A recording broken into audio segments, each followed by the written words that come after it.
you. It is my honor and privilege to welcome you all to 11th Convocation Ceremony of National Law University, Odisha. Today we gather to celebrate the remarkable achievement of our students who have worked tirelessly to reach this significant milestone. Today's momentous occasion as it bears fruits of relentless hard work of years of the students. Our students have not only gained knowledge and skills, but also have demonstrated resilience, commitment, and passion for learning. National Law University Odisha was established in 2008 and started imparting education of law from 2009. It is instrumental in beginning the dynamic, unconventional law teaching institute of Odisha. National Law University Odisha offers BA LLB Honours, BBA LLB Honours, LLB Honours, BA Law, LLM, and PhD program. This is 11th Convocation of National Law University Odisha, wherein 6 degrees in Doctor of Philosophy, 43 degrees in Master of Laws, 157 degrees in Bachelor of Laws will be conferred.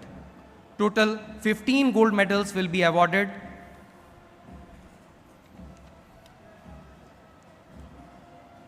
Ladies and gentlemen, may I request all of you to please rise from your respective seats as the academic procession is about to arrive at the Convocation Hall.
I request all dignitaries and everyone present in hall to take their seats for convocation to begin.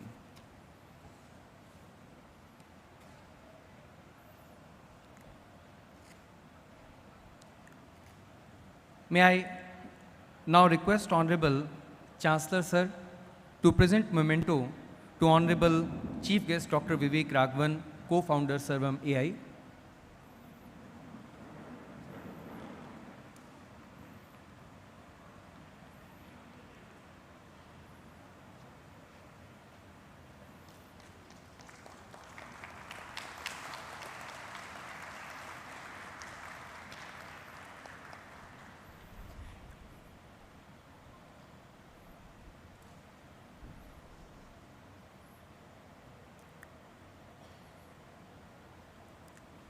May I now request Honorable Chancellor Sir to present memento to Honorable Mr. Justice Sanjeev Khanna, Visitor, National Law University, Odisha, and Judge, Supreme Court of India.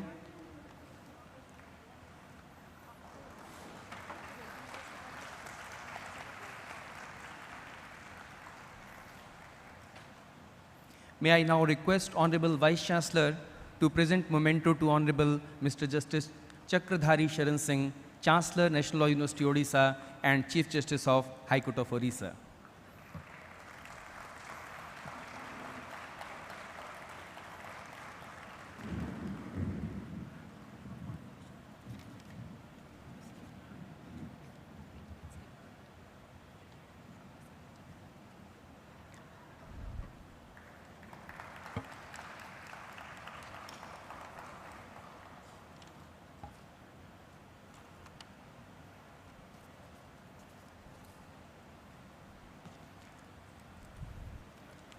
Respected Chancellor Sir, I have the honor to request you to declare the convocation open.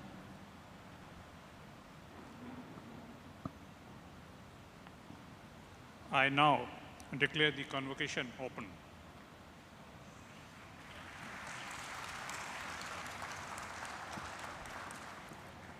May I now request Honorable Vice Chancellor to deliver the welcome address and to give report on academic activities of the university.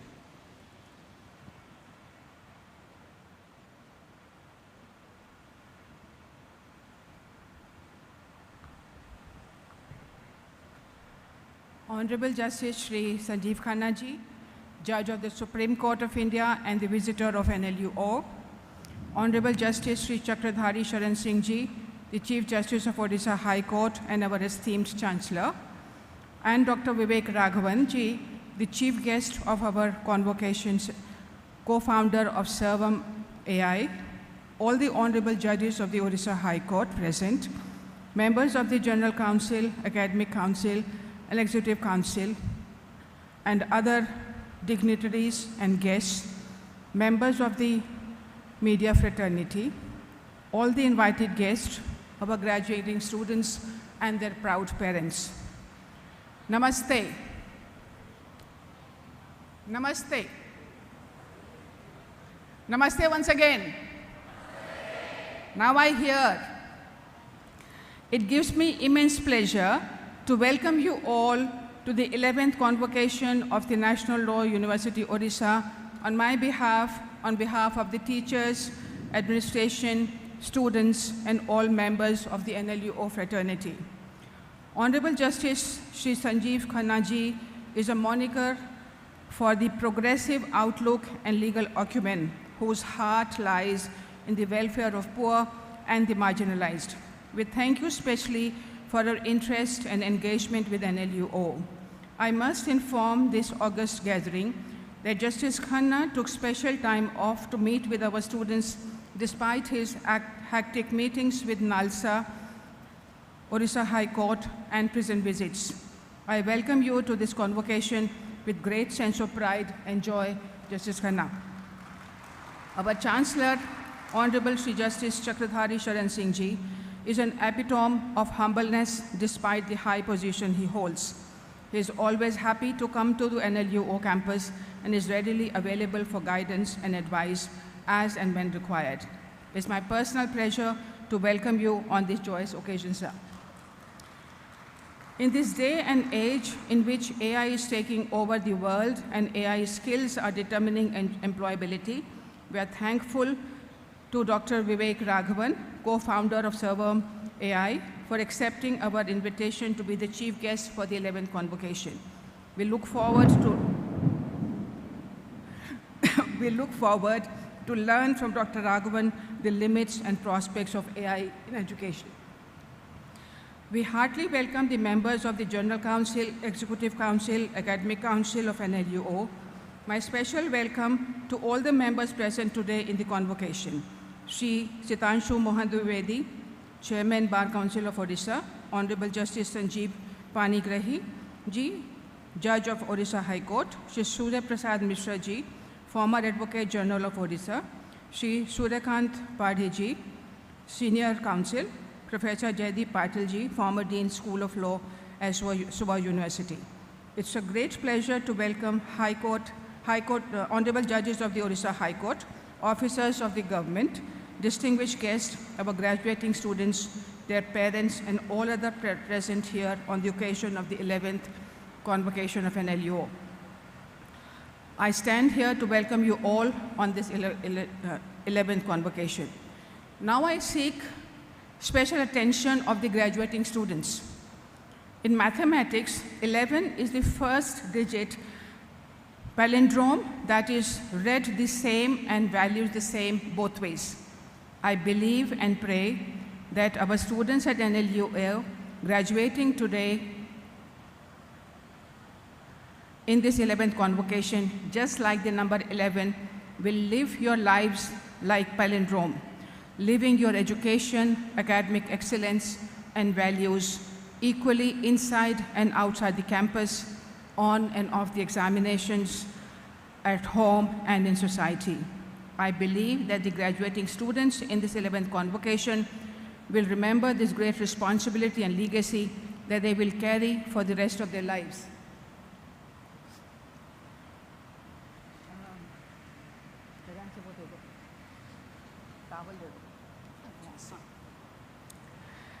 Now a brief report. The full printed report is in the folders. Here I'm going to give only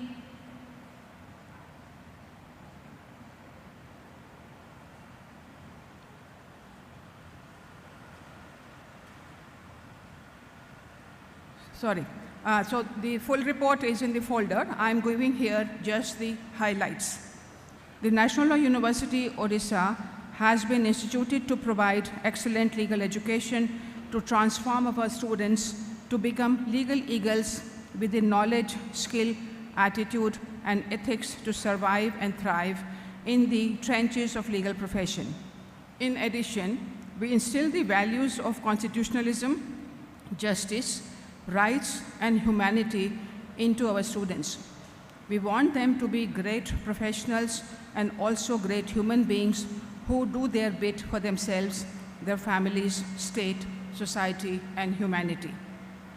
In this landmark convocation in 2024, a total of 202 students will be receiving their degrees of PhD, LLM, BLLB honors, and BBA LLB honors.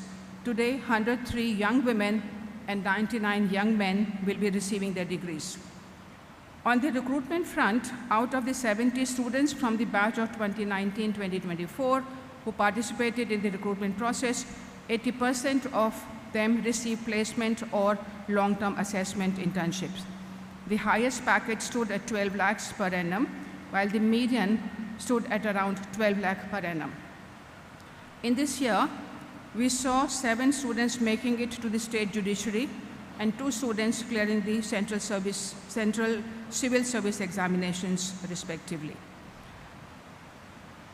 10 students who have cleared CLAT and 3 students from them have come back to us to join for their master's program. NLUO has significantly expanded its infrastructure, human resource, and academic curricula. We hope to have the health center, international standard, cricket gallery, a guest house, and a 6-story wing 2 of Girl Hostel 2 before the next convocation in 2025. In the year under review, NLU established the first Chief Minister's Chair professorship, duly supported by 2 researchers, support staff, and 1 UNICEF consultant in the Center for Child Rights, fully funded by the government of Odisha and UNICEF.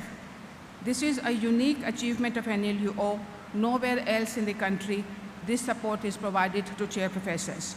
We cannot thank the Government of India enough for their support to NLUO since its inception.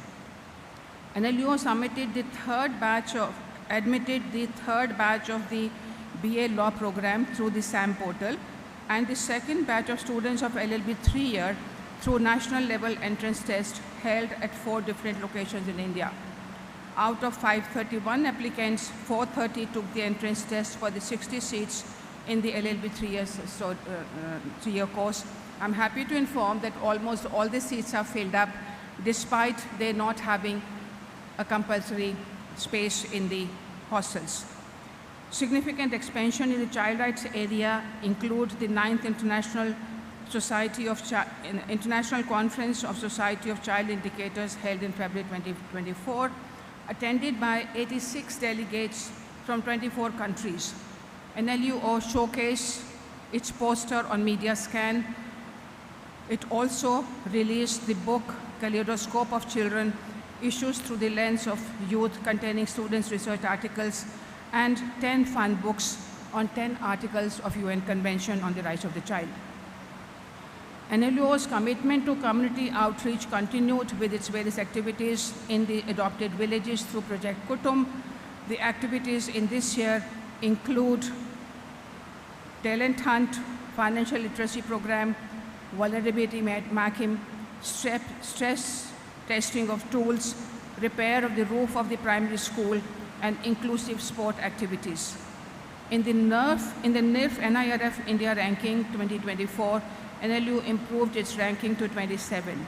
Among the NLUs also, it moved up 1 notch and acquired the 9th place instead of 10.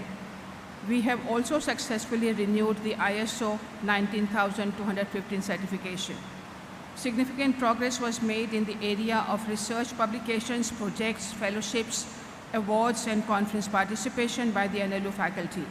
We published nearly 50 academic peer-reviewed research papers and 7 books. Faculty made about 150 presentations as resource persons and as presenters. My kudos to all my colleagues for their contribution. NLU has launched a new scheme of seed funding to promote research, and 4 projects have been initiated under scheme by the NLUO. I'm excited to share with you for the fact that NLU continues to receive research grants from the central as well as the state government. 3 new research projects are underway, 2 research projects from the international organizations are continuing, and 3 research projects we completed in this year. I'm proud to announce the 5 faculty members, Dr. Ankita Gupta, Dr. Nikita Patajoshi, Dr. Mayank Tiwari, Ms. Rujita, and Mr. Kumarji Pegu, received international fellowships and grants from Warwick University, UK. Dr. Mrinalini Banerjee and Dr. Nikita Patajoshi also received the Best Paper Award at the International Workshops on Climate Justice Education in Law Schools. NLU's culture of promoting research continues with its 4 journals and monthly newsletters and blogs on new developments. At NLUO, we value academic excellence. This year, 13 gold medals are being given to meritorious students, and it may be noted that all of them are young women with lots of grit, courage, and commitment. The university spent 20 lakhs in grant merit means scholarship to 15 deserving students. I congratulate all the students who have brought laurels to the university. These include 20 awards in various moot court competitions, 12 in debating competitions, 12 in ADR competitions, 3 in drafting competitions, 5 in essay competitions, and 4 quiz competitions at the national and international level. I am also very happy that its flagship moot court competition, IMM, Bridge Parliamentary Debate, and various other flagship programs continue. It is my proud privilege to report, and this requires applause, that NLUO ADR board has been honored with the prestigious Best National Award, ADR Board Award for the year 2023 for excellence in publications, clinical work, education on campus, awareness off campus, collaboration, governance, and competition. NLUO firmly believes in holistic education and takes seriously the contribution of extracurricular activities. Thus, the campus is vibrant throughout the years with various activities. The highlight of second edition of NLUO's annual flower show was participation of prisoners in the dance competition. NLU students won 92 medals in sports competitions. 32 of these are gold medals, 47 are silver medals, and 14 are bronze medals in various sports competitions, with the best contingent trophy in the Sports Fest Invicta organized by NUJS 2024. NLUO's annual flagship cultural program, Kairan and Hunar and Zaika, promoted the cultural, culinary, and marketing skills of students. I truly believe that our sports and cultural events in NLUO celebrate humanity, diversity, inclusiveness, and achievements. Like I said last year, while I'm proud of our achievements, looking forward, I feel that there is little done and a lot remains to be done. We bank on the continued support and guidance of NLU's visitor, Chancellor, esteemed members of the NLU's various statutory bodies, our partners, sister universities, and NLUO's fraternity, consisting of its faculty, staff, students, and their parents, to discharge our responsibility efficiently and effectively. Before I conclude, I would like to express my many thanks to many for their cooperation and support to NLUO throughout the year. We are most grateful to the Government of Odisha for their financial and administrative support for infrastructure and academic developments in the university. I express my gratitude to the visitor, our Chancellor, the members of the the General Council, Executive Council, Academic Council, Finance Committee for their constant support and guidance in the functioning of the university. For the smooth organization of today's program, I thank the High Court Registry, government departments, police and security staff, protocol personnel, media reporters, teachers, staff, students, alumni for their united, unstinted cooperation. I must share a very, very good, new development with all of you. One of our alumni, Mr. Sughosh Subramaniam, has been the first alumni who has contributed a large sum of money as a donation to the university, and we are very proud of that fact. I end with some advice to all the graduating students.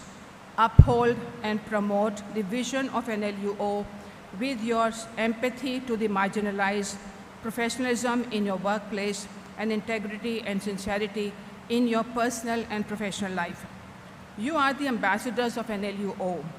You will determine the future prospects of NLU and its generations of students who will look up to you for guidance, support, and mentoring. Be proud to be an NLUOtian and hold your head high. You are the 11th batch passing out, and you have to live your life like the palindrome, as I mentioned in the beginning. I wish you all the very best for your future and hope to welcome you back as proud alumni of NLUO. Heartiest welcome and sincere thanks to all of you.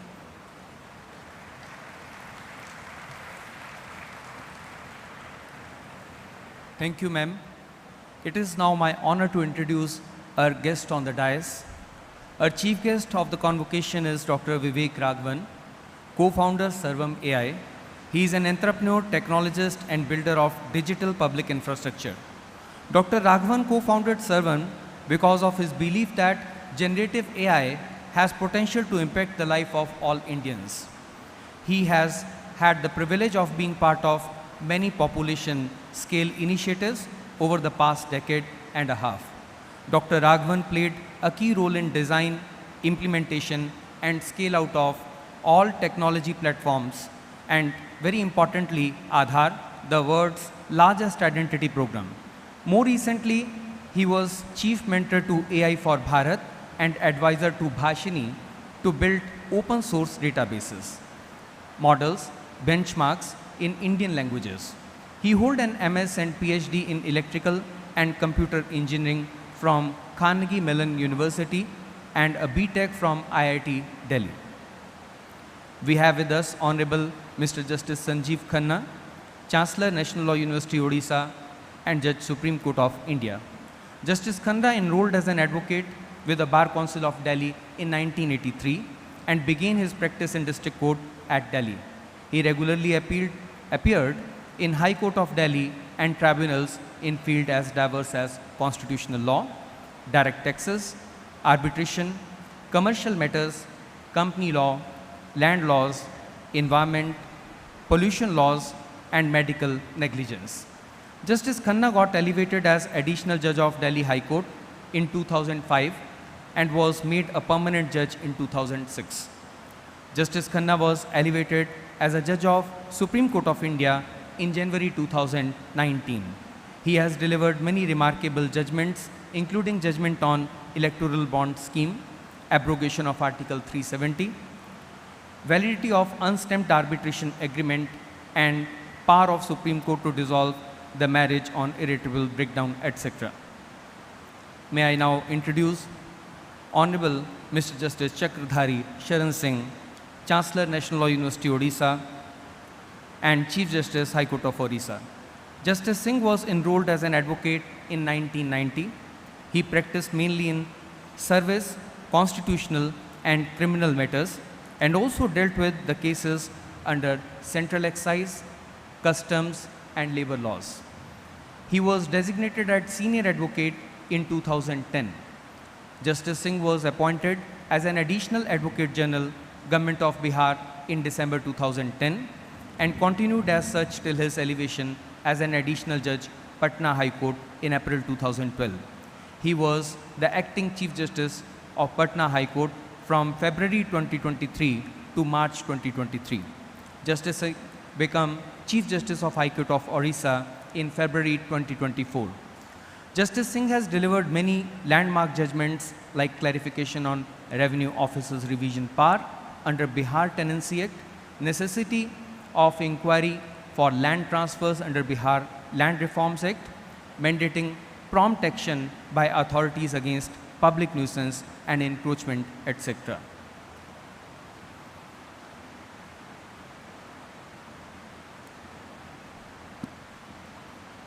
Respected Sir, I have the honor to request you to please deliver the Chancellor's address.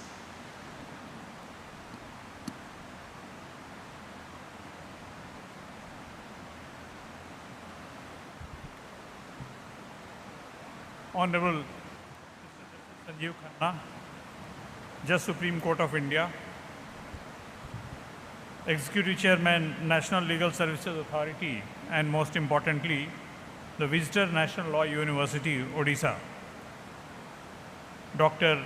Vivek Raghavan, co-founder Sarvam AI, and the chief guest of today's function, Honorable Judges of Odisha High Court, Professor Ved Kumari, the Vice Chancellor, National Law University, Odisha, members of the governing bodies of the National Law University, Odisha, distinguished faculty members, esteemed guests, proud parents, and most importantly, the exceptional graduates and scholars of National Law University, Odisha, Cuttack, who are privileged to be admitted to the degrees of LLB, LLM, and PhD in the today's convocation.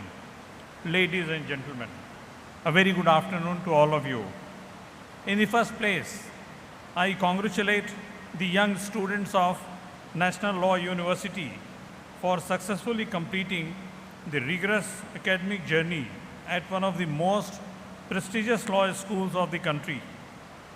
Today, all of you must be feeling a sense of satisfaction as well as of pride, for you have proved your mettle and have emerged victorious in your 5-year-long journey. I am sure the experience that all have gained through various moot court competitions, project assignments, tutorials, internships, clinical courses, and also through legal aid visits to the villages must have enriched you and prepared you for yet another beautiful journey towards your resplendent career. Today marks a significant milestone in your lives, the culmination of years of hard work, dedication, and perseverance. As you stand on the precipice of a new chapter of your lives, I urge you to reflect on the journey that has brought you to this moment.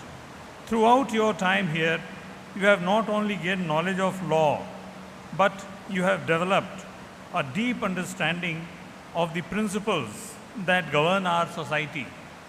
You have honed your critical thinking skills, your ability to analyze complex issues, and your capacity for empathy. These qualities will serve you well as you navigate the complexities of legal profession.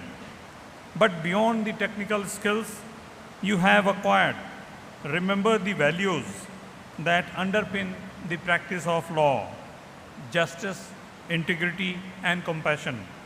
As guardians of justice, you have a critical role to play in upholding the rule of law and ensuring that justice is accessible to all.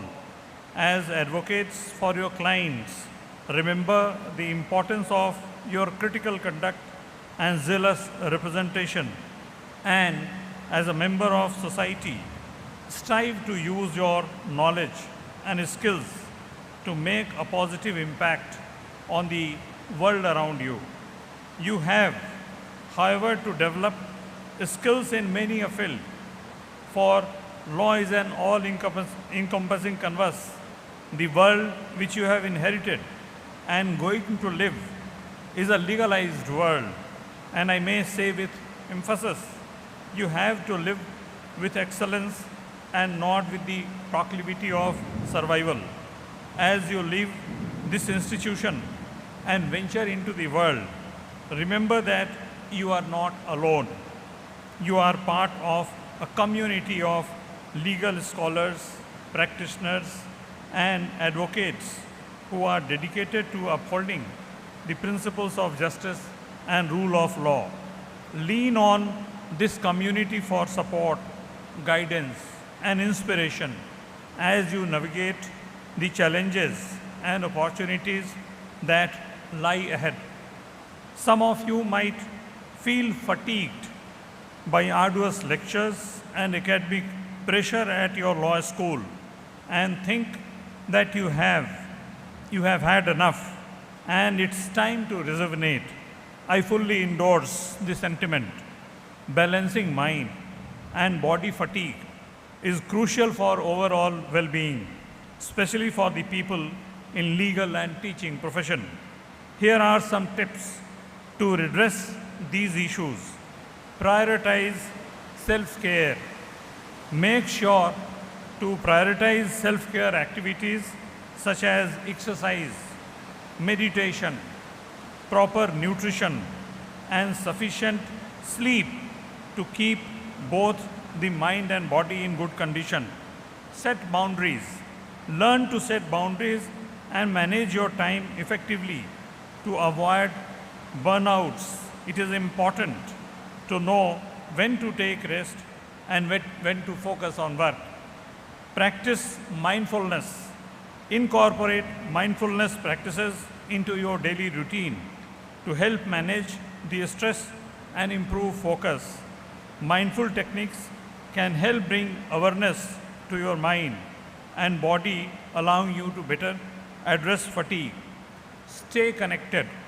Maintain a strong social connect with the friends, family, and colleagues to provide support and alleviate feeling of isolation or overwhelm. Seek professional help.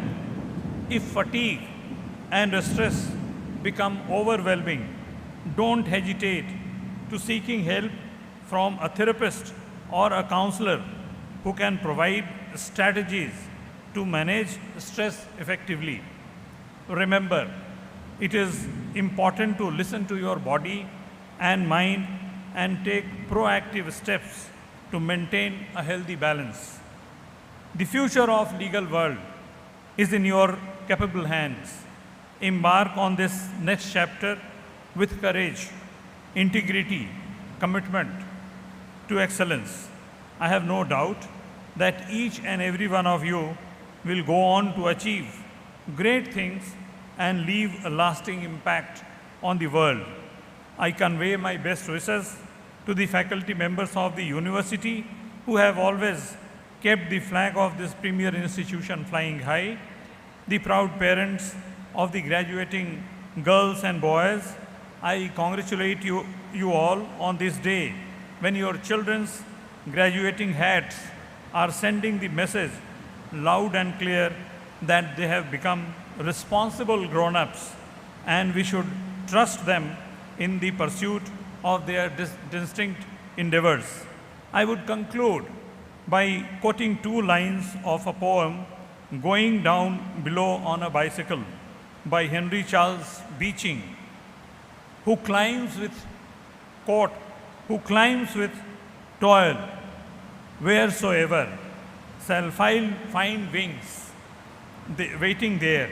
Congratulations once again, and may your journey be filled with success, fulfillment, and purpose.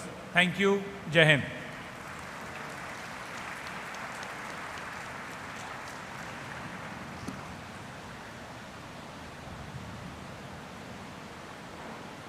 Honorable Visitor, sir, I have the honor to request you to please deliver the presidential address.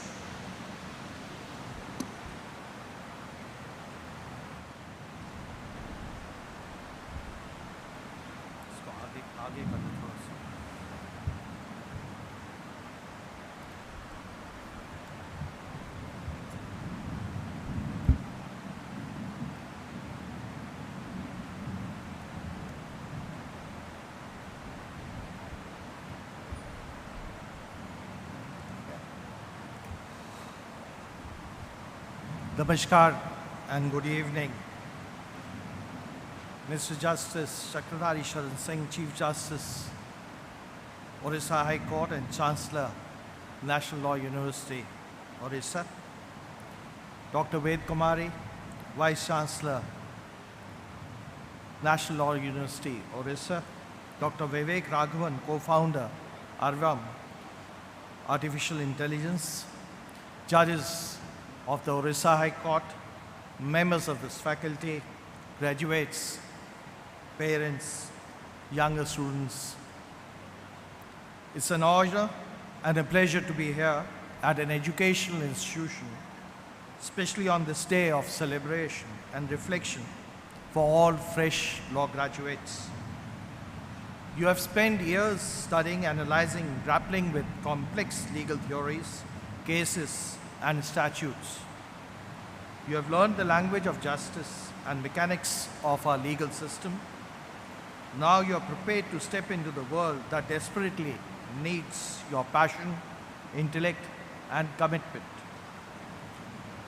Before coming here, I was given two advices. Professor Ved Kumari said, "What do you want to speak on?" I said, "I like to speak on legal aid and NALSA. And I want to give a PPT presentation." She said, "It's unconventional." I said, "I'll take it." The second advice given to me was by my children.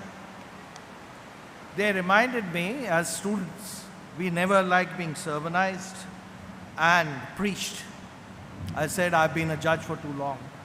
I'm used to it. I will ignore that advice."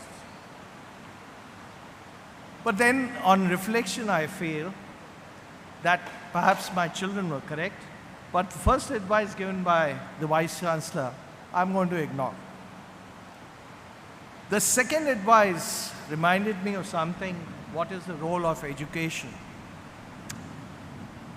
When I come to a university, when I reflect back on my past, I'm reminded of what Albert Einstein has said. Education is what remains after you've forgotten what you have learned in school and college.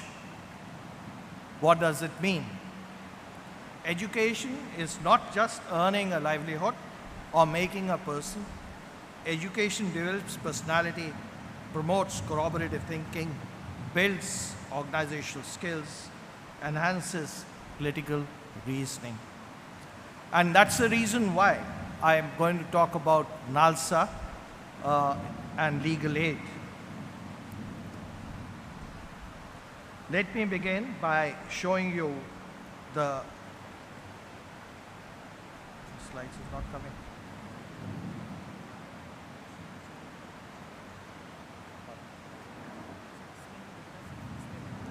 Okay, I'll do that. India is a vast country. It has a population of 1.4 billion, area which is given there. We have 28 states and 8 union territories, 766 districts. And we have a constitution which gives us, all of us, certain rights. Article 22(1) of the Constitution says that no person shall be arrested, who is arrested shall be denied right to consult and to be defended by a legal practitioner of his choice. Article 14 says a state shall not deny any person equality before law or equal protection of laws within the territory of India. Article 21 says, no person shall be deprived of his life or personal liberty except according to the procedure established by law. Then we have 2 articles dealing with directive principles of state policy, 39A and 38, which both deal with legal aid.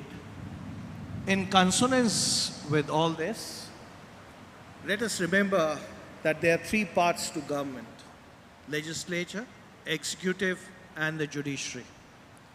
All of you, when you step into and get enrolled as an advocate, you become part and parcel of the 3rd wing of the government, that is judiciary. Most of us don't realize the importance of that and the importance which the Constitution gives to the 3rd wing of the government, that is the judiciary. We have at the apex the Supreme Court, which has 34 judges, which currently handles about 82,000 cases.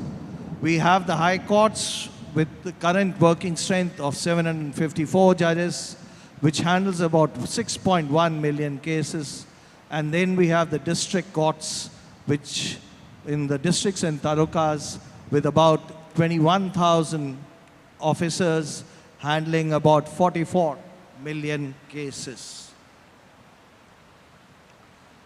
The National Legal Aid Scheme, which was, this slide gives you from 1970 onwards how we have evolved. The legal aid has evolved in India. The most significant development being the establishment of the Legal Services Authorities Act 1987. The motto of that act is access to justice to all. NALSA's vision is to promote an exclusive legal system in order to ensure meaningful justice to the marginalized and disadvantaged sections of the society.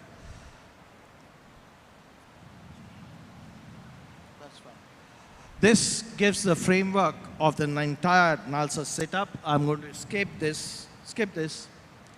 Now, Section 12 of the NALSA sets out the persons who are entitled to legal aid. Almost 80% of India's 1.4 billion population is eligible to seek legal aid and assistance. You can understand the scope and the ambit of NALSA and legal aid in India. Most of us feel and are aware that legal aid and assistance is provided as defense counsels to the person who cannot afford to engage a private counsel. NALSA, in fact, is much beyond that. It provides legal aid and assistance when a person is in need for legal help. It's a helping hand.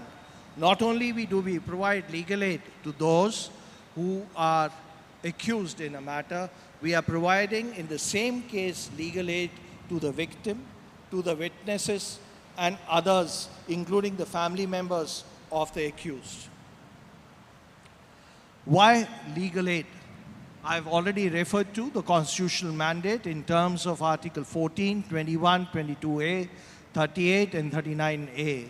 But the most significant aspect is it helps preserve the rule of law. Equal protection of law and due process of law is done with the help of legal aid. It not only prevents the accused, but the victims and witnesses of the family. It improves the quality of justice and access to those who cannot afford representation.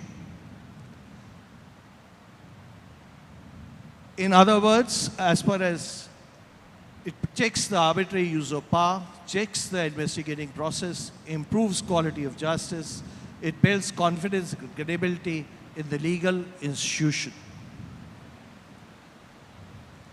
What is justice? You must have already, this question must have been raised several times by all of you.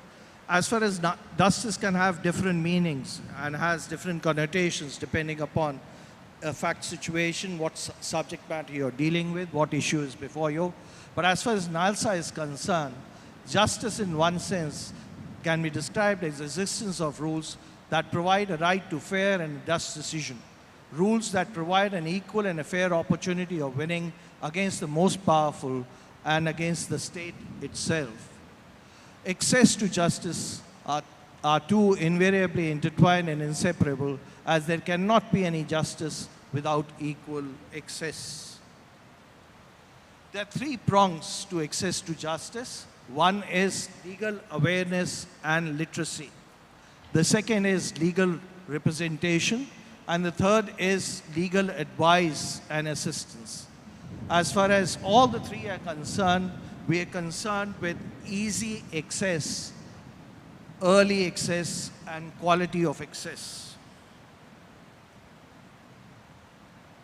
In apprehending the questions with regard to state legal aid, when the question of legal aid and establishment of the Legal Services Authority was considered, the government or the legislature deliberately decided to pass on this burden to the judiciary rather than the bureaucracy or the executive. The reason was that legal aid should not be, or National Legal Services Authority should not be regarded as an authority or an arm of the state. Secondly, it will ensure quality of redressal. As far as ease and early access is concerned, our duties consist of raising awareness with reach in and reach out approach. The reach out approach is when we ourselves reach out to people in need. This is a figure which you must, as law students, be conscious of. About 1.4 crore arrests are made in India every year. 62% of the arrests are under the provisions of the CRPC, which never go to the court of law. 38% arrests are under the IPC or the state laws. This figure also gives the percentage, the different people who are arrested, male, females, and transgenders. About 76% of the total prison, just one clarification over here. Arrest does not mean that you're sent to prison. You may be arrested, but you are given bail. Most of the offenses are bailable. In that event, you are not sent to prison. This gives us the details of the prisoners as in 2022. It shows that almost 75.67% of the prisoners are under trials, whereas the convicted are just 23.27%. The total prison population as an end of 2022 was 5,73,210. Why did I refer to this figure is that you as young graduates must be aware of the challenges which you are going to face when you come out and join the legal profession. You have to deal with this situation where the number of under trials in the prison, which are huge, must be brought down. This gives us the same figure in different terms. Well, this is a positive figure. This shows the number of people who are detained under trials between 1 to 5 years and above. It indicates that number of people who are granted bail every year or released from prison are about 3 lakh. 21,000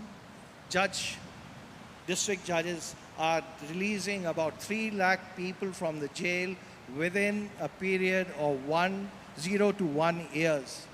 Actual working strength on the criminal side will be much lower because about 60% will be on the criminal side dealing with bail matters, 40% will be on the civil side dealing with civil cases. This is the glimpse of the legal aid in India. We have 46,412 penal lawyers. We have paralegal volunteers, 42,782, and pro bono lawyers, 8,138 all over India who do legal aid. This gives the breakup of the beneficiaries of legal aid. About 9,73,000 persons that got benefit of legal aid during the period 1/1/2023 to 31/12/2004. This is a figure with regard to the PLVs. Many of you will be PLVs till now. Because you are students, you can be enrolled as PLVs. But the moment you become lawyers, you'll cease to be a PLV, you'll come under the class of advocates, so your role and position as far as legal aid is concerned changes. These are the requirements of qualities of good paralegal volunteer. We have set up what is called a national helpline number called 15,100, which is available across 24/7 in 10 languages. We use voice technology, which recognizes input of information, and the call is thereupon transferred to the State Legal Services Authority or the District Legal Services Authority. This gives us the data with regard to the calls received on this number from November 2023 to August 2024. This gives us the framework of how we are providing legal aid at the stage of under trials. About 1,72,912 under trial prisoners were provided legal aid at the stage of remand. You understand what is remand? That is the stage when person is produced in the court, either sent to police custody, judicial custody, or released on bail.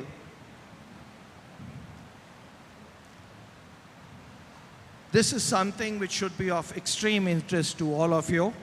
We have introduced what is called Legal Aid Defense Counsel system at the grassroots level. All of you, even if you do not have any experience of practicing law, can be enrolled as assistant legal aid defense counsels. We have kept the threshold. Anybody who is a fresh graduate till 3 years can be enrolled as assistant legal aid defense counsel. What are the advantages of this? You will be able to handle cases in the court of the district court or even at the sessions court, both at remand stage, bail stage, recording of evidence, cross-examination, and arguments.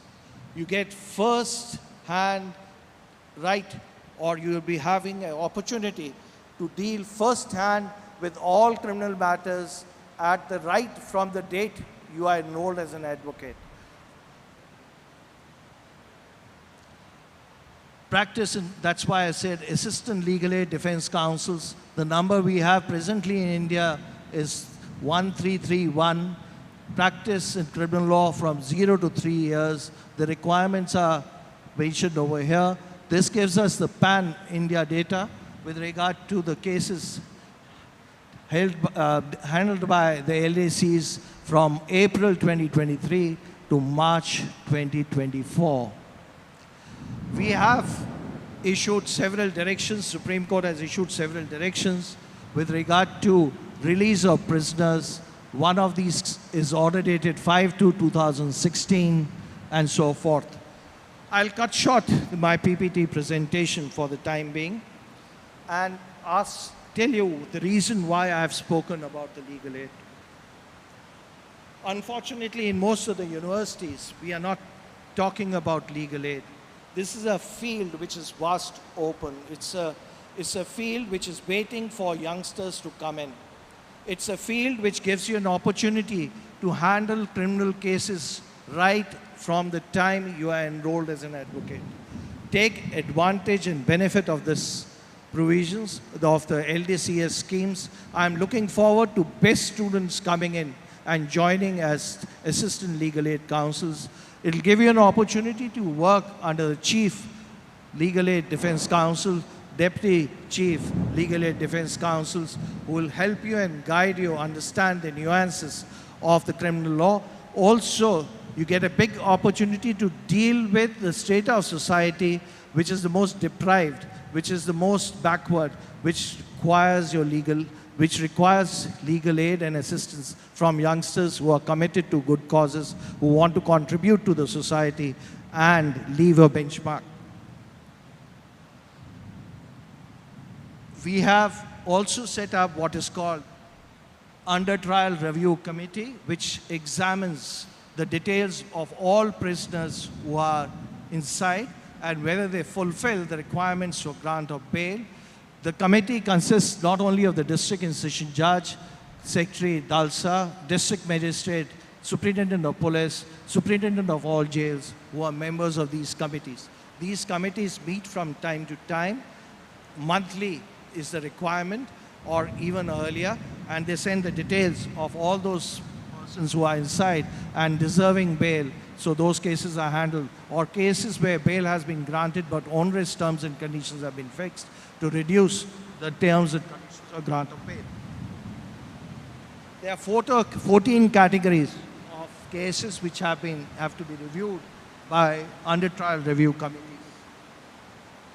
This gives the data of the under trial review committees which we have been following up, and the cases which have been dealt with by the under trial review committees, the number of people who have been granted bail. Then we have the judgment in the case of Sonadhar, which tells us with regard to the details which the jail authorities must provide to the courts with regard to number of prisoners who are entitled to bail.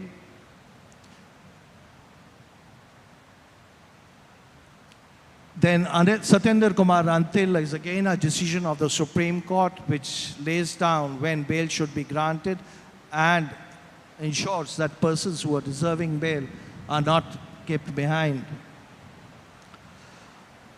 Premature release, that is on remission, is also a huge concern area which NALSA and the state legal services authorities are dealing with.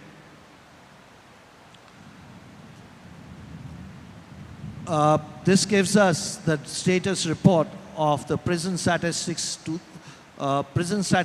India Report 2022 as to the number of people who have been released on completion of period of conviction, released on bail and suspension, convicts who have been released prematurely.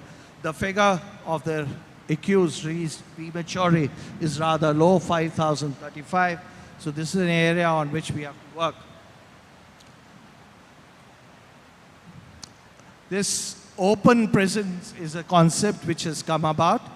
We have in Rajasthan almost 1/3 of the convicts in open prison. And it's been a big success over there, about 7,000 odd convicts who have spent about 1/3, that is about 2,000 convicts are in open jail. In some of the jails, you are allowed to go out and work, come back in the evening, whereas the family stays back in the jail.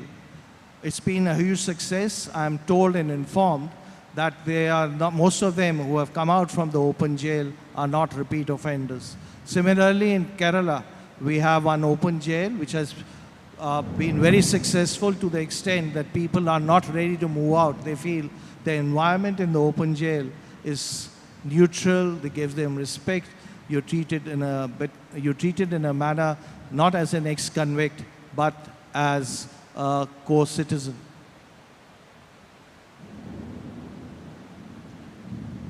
The one area where we have been extremely successful is the Lok Adalats.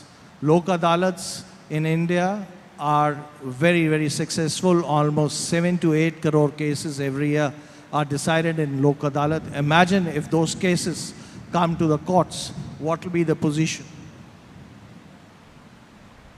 We have different regulations dealing with Lok Adalats. This gives, we have about 14 schemes under NALSA dealing with various aspects. One is with free legal, child-friendly legal services to children, protection of and enforcement of tribal rights, legal services for mentally ill and mentally disabled persons, legal services to the workers in organized sector, victims of trafficking and commercial sexual exploitation, implementation of poverty alleviation schemes, legal services to victims of drug abuse and eradication drug menace for senior citizens, victims of acid attacks, disaster victims through Legal Services Authority, victims of ensuring access to justice to widows living in shelter home, compensation for victims, survivors of sexual assault and other crimes, legal services for differently abled children. This gives us the details of the application. Okay.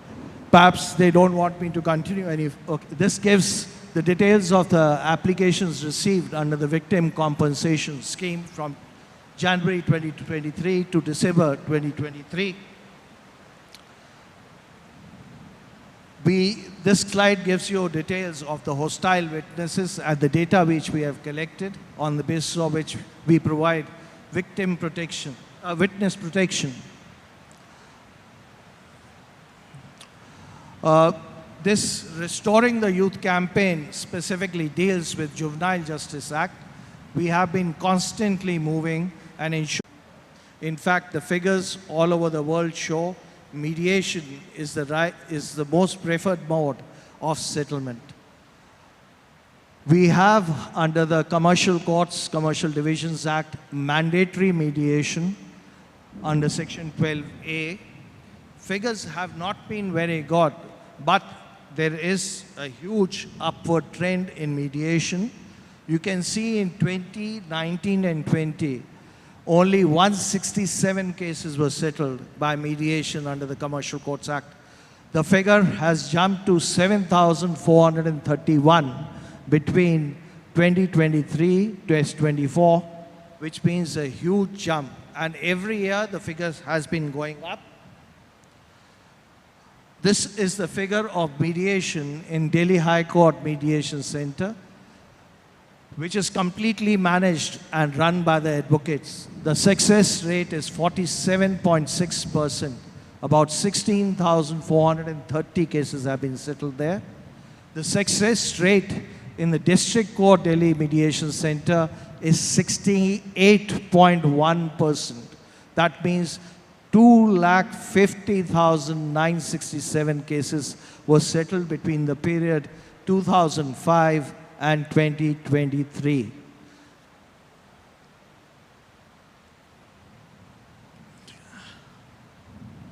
This slide gives you the benefit of community mediation. We have unfortunately not exploited this area as of now. This gives us the complete data of the cases settled by mediation. Between 2016 to 2022, about 36 lakh cases were referred to mediation pan-India. And the settlement which has taken place is in about 11 lakh cases. 11 lakh cases between 2016 and 2022 have been settled throughout India by mediation. The advantage of mediation settlement is it helps you settle not only that case, but offshoots of the said cases. So when I refer to the figure of 11 lakh cases which have been settled by mediation pan-India, it refers to connected matters which have been settled also in it. Most of us feel that we are inborn mediators, but one has to realize that mediation which is done in the modern context in the terms of the Mediation Act which has now been enacted is a very specialized field. We are soon going to come up with an online mediation training course for 40 hours, which will have lectures for 30 hours capsules, 10 capsules, 30 capsules of 1 hour each, plus interactive session for 2.5 hours in the beginning, either physically or through video conferencing. Another session of 4 to 5 hours in between and in the end. Many of you may not be today eligible to become mediators because their needs and requirements stipulate 10 years in practice. But nevertheless, you must go through these, you can go through these lectures which are available, which will help you understand what is mediation and prepare you for the future. Now, for the future, I'd like to say there are 3-4 things which are very important. One is artificial intelligence, data, breaking up of data, which next speaker will be referring to and going into detail. The second issue which arises is one must realize that law is today interdependent upon several fields: economics, politics, not politics, political politics, social politics, psychology, data. There are several fields which are merging into law. So you'll have to have interdisciplinary approach. Until unless you have interdisciplinary approach, you will not be able to handle many questions. Environment law, that requires huge amount of understanding of the progress being, the after effects or the effects of development industrialization. How do we deal with social issues, reservation, protection of the backward classes, and how do we ensure that there is harmony in the society? The next area of law which will require huge induction is the regulatory mechanism. We have been a gradual increase in a lot of regulatory agencies. Many of them are fairly complex, like in case of electricity, in case of competition laws, the regulation of the commissions like your airport authorities, etc. These are areas which are still growing up, so you have to catch hold of these fields, get into these fields, you'll be far better, you'll be the first runners to be able to come in. A lot of people who joined the IBC, that is Insolvency and Bankruptcy Code, have today reaping benefits. When it was enacted in 2016, by now, a lot of youngsters within 5 years or 6 years have become front runners because they opted for insolvency and bankruptcy niche practice at the right time. In the end, I like to say that law as a profession is a calling which requires you to imbibe the spirit of law, which is justice, fairness, and in turn, betterment of society. By one stroke, you become a member of the judiciary without being a judge. But you shoulder the burden of the judiciary because you ensure that justice is done. Thank you so much, and I wish you all the best.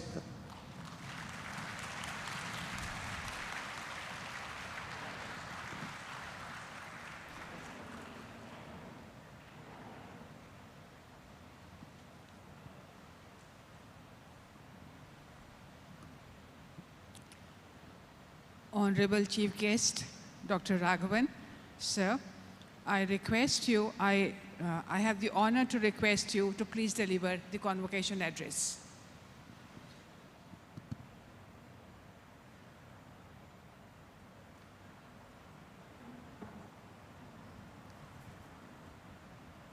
Honorable Justice Sanjeev Khanna, esteemed visitor of the National Law University of Odisha, and soon to be 51st Chief Justice of India, Honorable Justice Chakradhani Sharan Singh, Chief Justice of the Odisha High Court and Chancellor of the University, Professor Ved Kimari, Vice Chancellor of the University, distinguished faculty members, proud parents, and most importantly, the brilliant graduating class of 2024.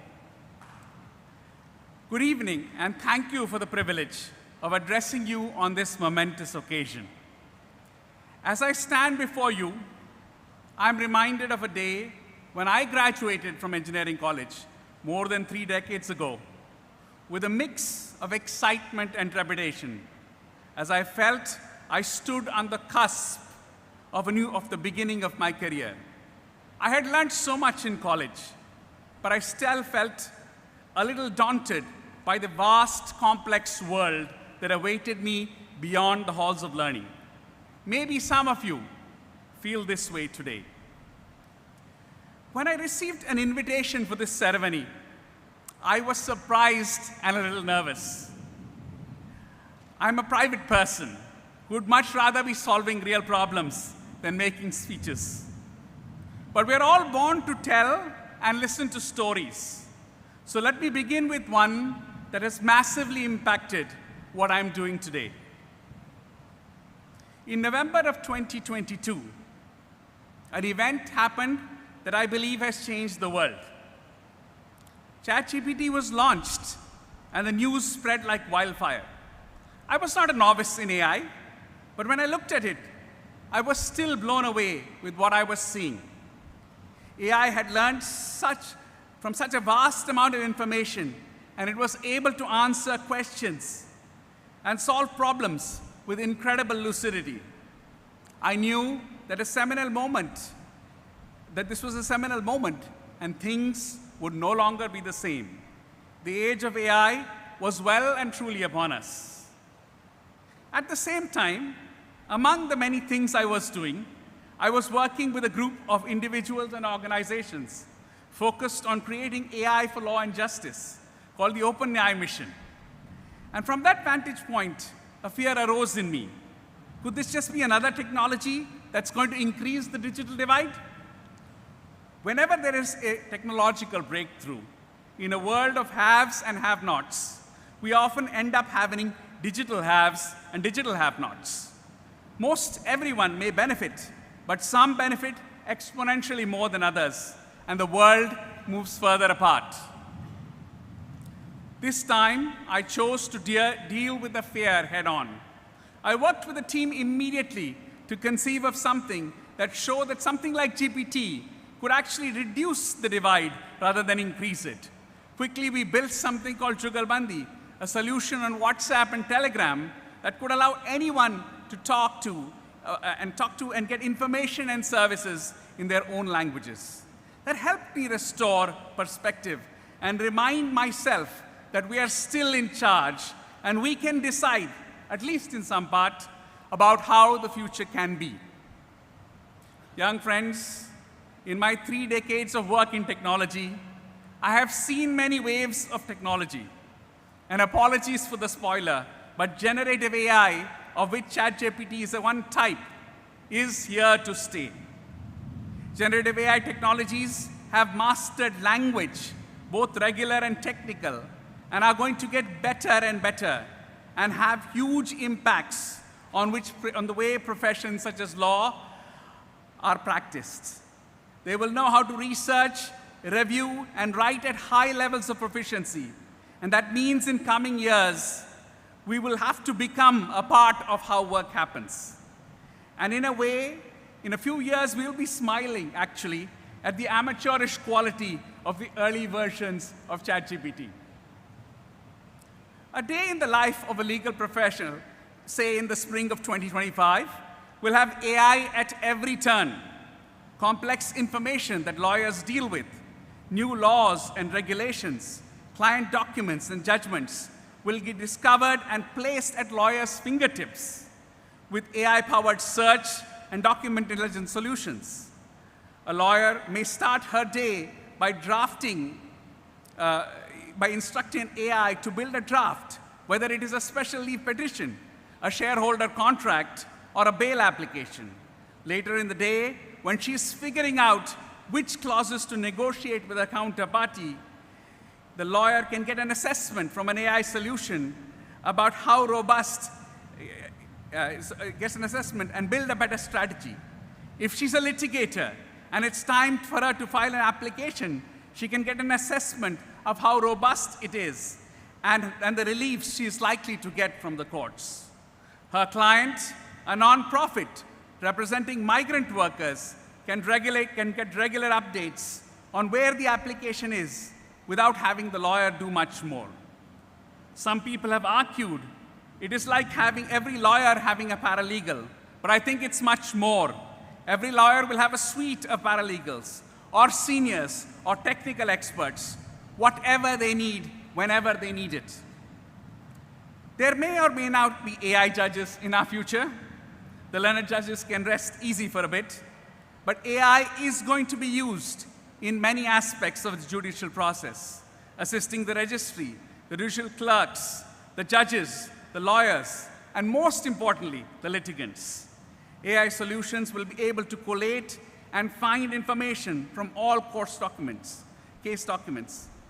Judges and lawyers will probably spend more time looking at each other rather than looking at the docket, because the AI will ensure that all submissions and related documents can be determined without flipping pages furiously.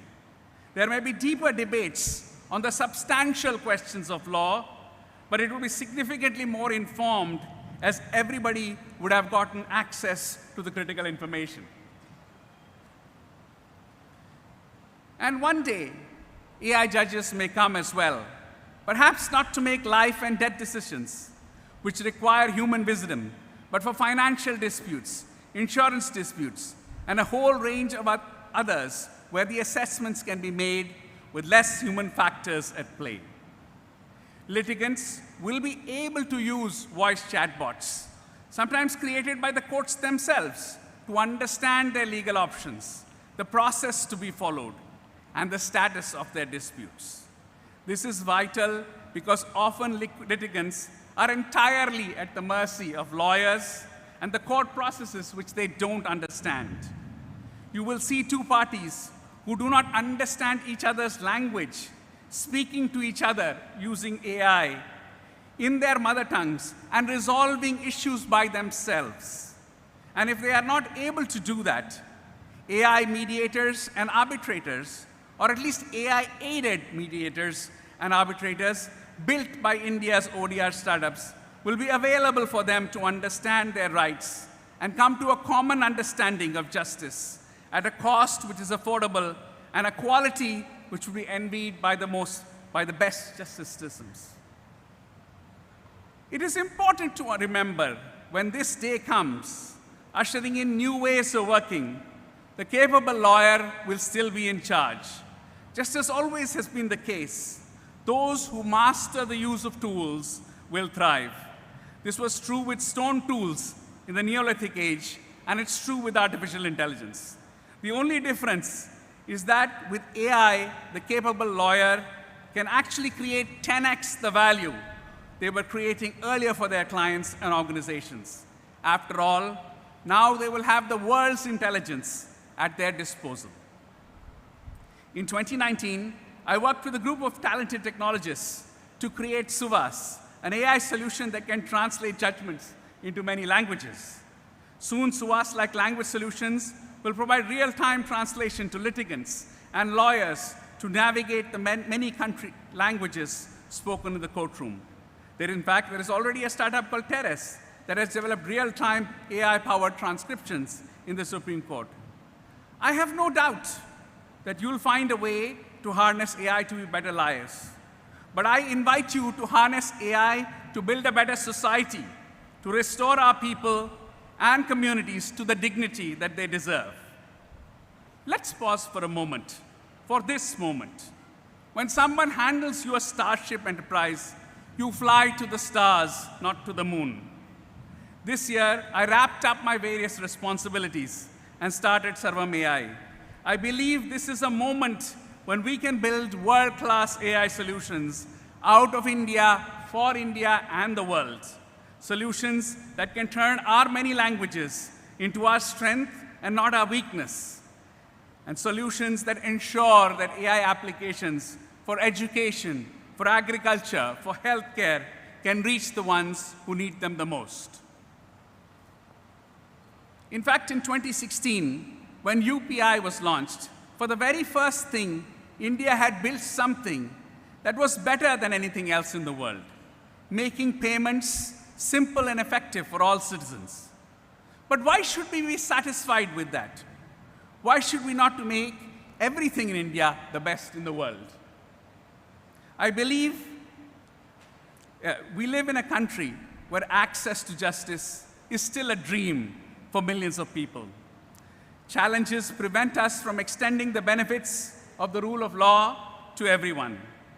At this moment in time, with this powerful technological possibility, I invite you to work on the big challenges of our time, radical transformations that are done as much with heart as with mind. I believe dissatisfaction is the necessary condition for growth. We need to be dissatisfied with the present, to ask better questions and build a better tomorrow, to be change makers. Who? Me? Some of you might be thinking, how can I be a change maker? Well, just a few months ago, at an event of change makers called the Agami Summit, I had met your NLUO alumni, Abhay Jain and Swapnil Shukla, who are slowly transforming their hometown of Shivpuri into a place of possibility for the many tribal communities that live there. I trust that this university has much more to offer. So I hope that some of you can bring the power of AI to create sweeping change. Bring 24/7 legal support at different price points to every people in the corner, to people in every corner of the country. There is a limit to legal clinics and pro bono camps, and sometimes when the support is needed, no one is around.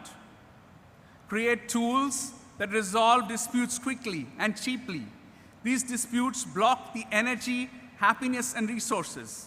Combine the power of AI with the talent, latent capacities in all of us, especially among communities, to resolve disputes pertaining to work, finance, family, and so on.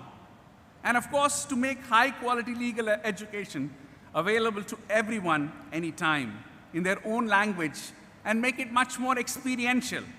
You will have simulations where you can hone your skill and get feedback from expert AIs on making a good lawyer great. Some of you can even work towards transforming our formal dispute resolution systems.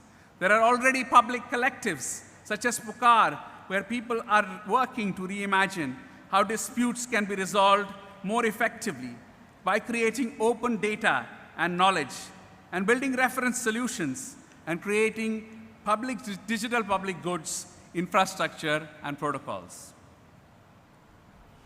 However, let me share with you a little bit about the mindset and skills that you need to think to develop your full potential. The first thing is do things that make you curious. And I'll start with a story. During the summer of 2016, when I was a volunteer with Aadhaar, I was introduced to a young graduate who had just graduated from Stanford University, Subrat Bhushan. I had no expectation of what this person would want to talk to me about. But he spoke excitedly about a new technology called AI and how it had the potential to transform how we did things. As I spoke to Subrat, his curiosity infected me. And over the summer, we worked together on imagining all these things that we could do with this technology to aid various government initiatives. That experience was my initiation into the world of AI, and things have never been the same. Being curious about something is a blessing, and it gives you a purpose, and it gives you courage to pursue what you love. The second thing that I would say is do risky things. If you want to do something big, you have to take risks. I moved back from the US with somewhat of a successful career as an engineer and entrepreneur and volunteered with the government. I had no power or authority to influence change compared to when I was running my own companies. While a whole lot of you may think that's probably not worth aspiring for, the fact that I was just a volunteer was very liberating. It allowed me to focus on what was important and right, and I was able to leverage my technology skill to speak truth to power. In fact, the fact that I was not compensated gave me a purity of purpose and allowed me to be more open, vulnerable, and take risks to defend my purpose, to serve the people of my country. So when you go out there, it will be much easier to build something that works well for a few, but not for many. It's much more risky to imagine building for many, building for all. And the third advice I'd like to leave you with is do it anyway. Sometimes it is very easy to dismiss bigger goals by saying that it can't happen. And you will face this a lot in life. When I was building population scale technology, experts around the world said an identity program at the scale of what India offers is impossible. But we did it anyway. And I can tell you from my lived experience that taking that first step without thinking about the next step would have gotten you a little bit closer to that bigger goal. And with each step, you get a little closer. And in the end, that would matter. When you keep chipping away your success one step at a time, unexpected things happen, and nonlinear change happens. Good things happen, and I think that's important to keep doing it away. So do it anyway. Thank you, and congratulations.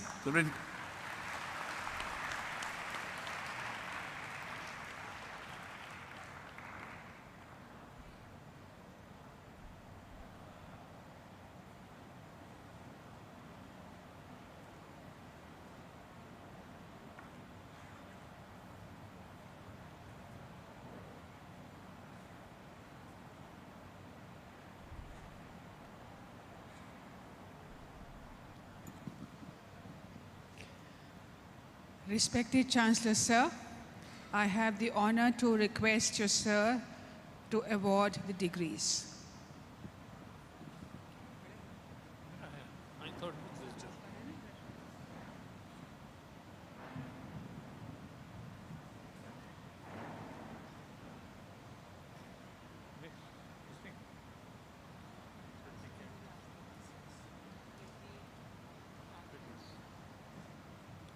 Let the candidates for the various degrees stand forward.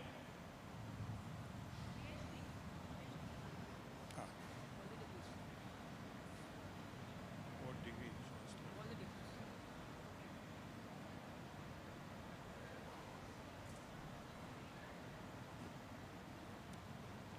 Should I read? Do you sincerely? No, they have. Do you sincerely promise and declare that if admitted to the degrees for which you are candidates and for which you have been recommended, you will, in your daily life and conversation, conduct yourselves as worthy members of this university?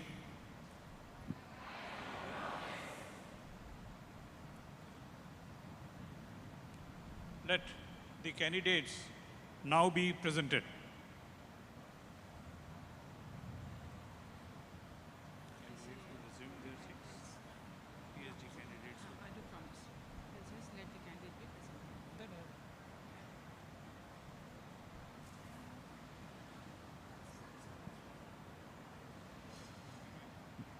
Sir, I have the honor to present to you the candidates for the degree of, please take your seat.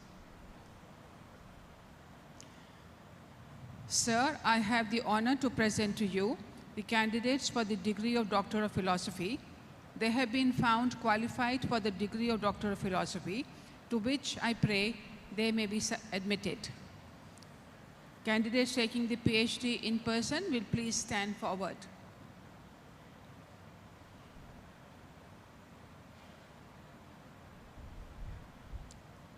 Yeah, there. So, maybe a sheet.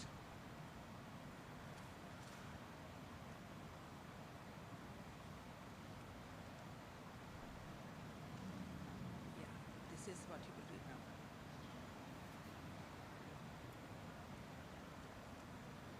This is the annual report, hai? Ek aur hai. There's one more on the side. Nahi, sir, ek aur. Yeah. You can read this. This one.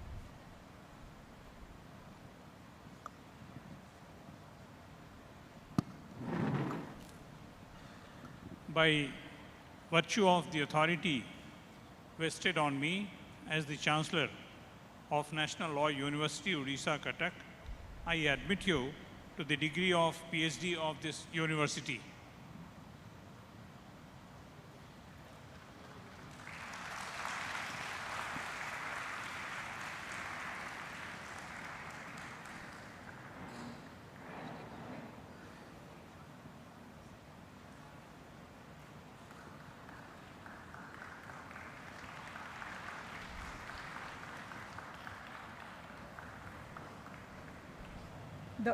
The following candidates are receiving their PhD degree in person. Ms. Ilugia A. is receiving her PhD degree for the thesis entitled International Investment Law and Autonomy of Host State to Protect the Environment and Public Health, and submitted under the guidance of Professor Sheila Rai, Professor of Law and Dean Academics.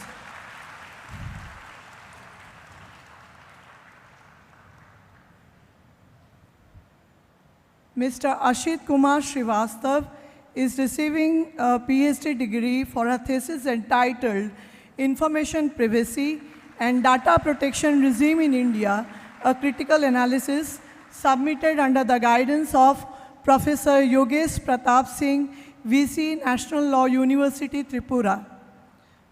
Ms. Nikita Padjosi is receiving her PhD degree for thesis entitled Climate Change Litigation in India, Mapping Legal Opportunities and Challenges, submitted under the guidance of Professor A. Aruna Shri, Professor of Law, DSNLU, and Professor Rangin Pallav Tripathi, Professor of Law, NLUO. Ms. Divya Singh Rathod is receiving her PhD degree for a thesis entitled Folklore is an Intellectual Property Right, a Study of Fard Painting of Rajasthan, submitted under the guidance of Professor Dalli Jabal, Professor of Law, NLUO. Ms. Sonal Singh is receiving her PhD degree for a thesis entitled Pharmaceutical Patents, Test Data and Access to Medicine, Implementation of TRIPS Flexibilities in India, submitted under the guidance of Professor Yogesh Pratap Singh, VC, National Law University, Tripura, and Dr. Rajat Solanki, Associate Professor of Law, NLUO. Ms. Lahama Majumdar is receiving PhD degree for her thesis entitled Digitization and Copyright Exception, Protection of Work Online, and Issues of Fair Dealing, submitted under the guidance of Professor Dolly Jabal, Professor of Law, NLUO.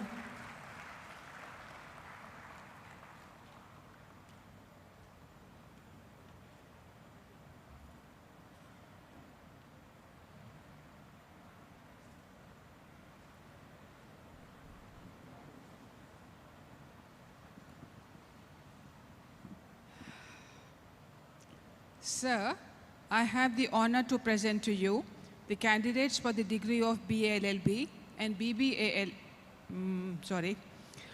Sir, I have the honor to present to you the candidates for the degree of Master of Laws in Constitution. in corporate law in person as well as in absentia in the following words. Sorry. Where is this?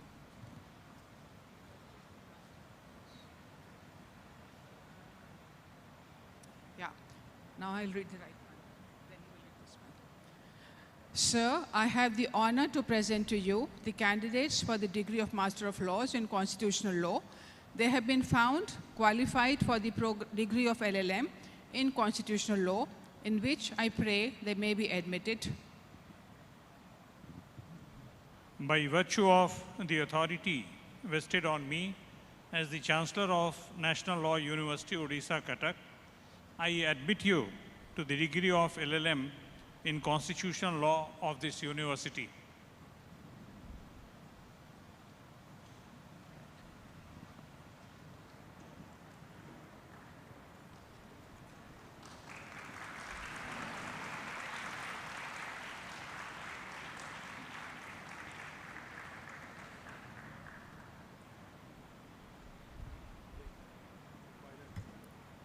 The following LLM students of Constitutional Law Group will be receiving their degree in person. Ananya Madhusudhan,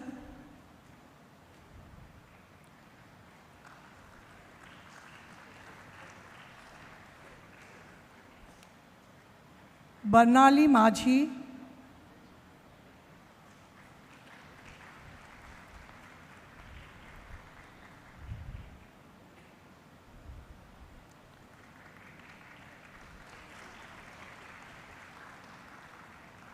S. Subhas Chandra Dora,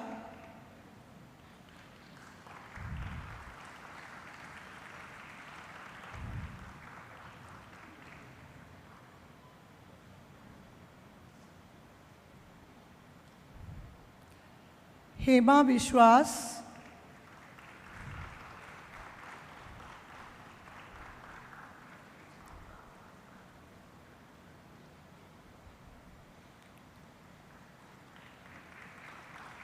Ishaini B,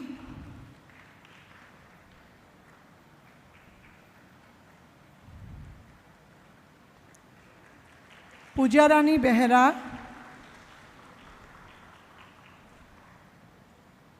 Pujarani Behera, Raj Santoshi Rautre,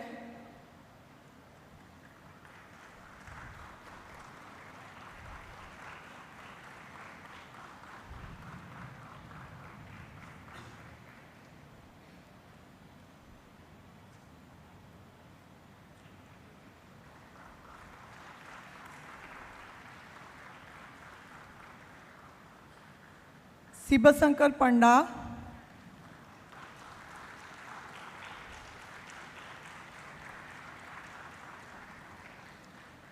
Tahiya Sri Chandan,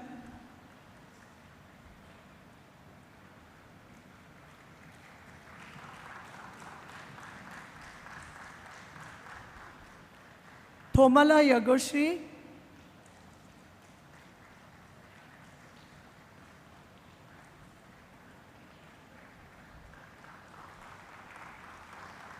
Upashna Mahanti,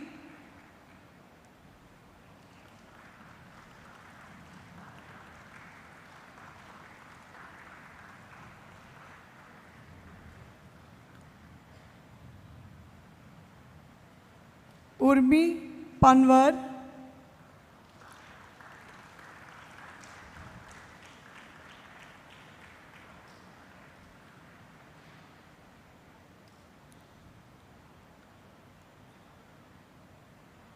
Rashi Parashar,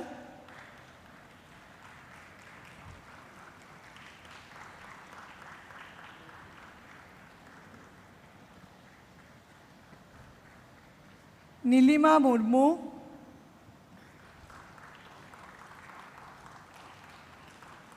Priyadashi Chandan Rautray,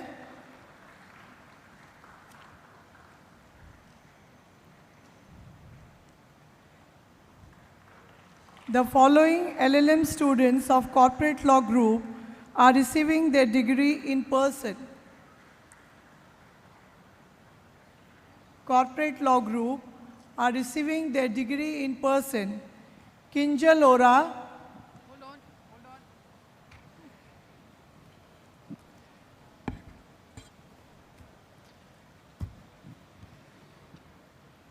Sir, I have the honor to present to you the candidates for the degree of Master of Law in Corporate Law. They have been found qualified for the degree of LLM in Corporate Law, in which I pray they may be admitted. By virtue of the authority vested on me as the Chancellor of National Law University, Odisha, Cuttack, I admit you to the degree of LLM in Corporate Law of this university. the following LLM student of Corporate Law Group are receiving the degree in person. Kinjal Ora,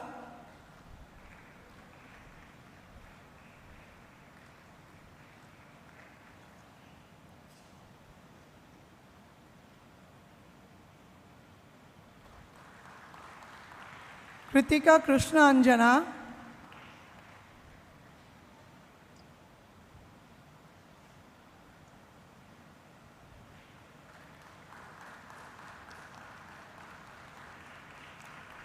Nilanjana Roy,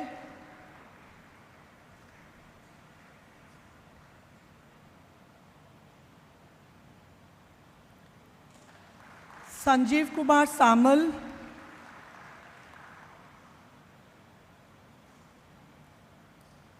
Satabdhi Patnaik,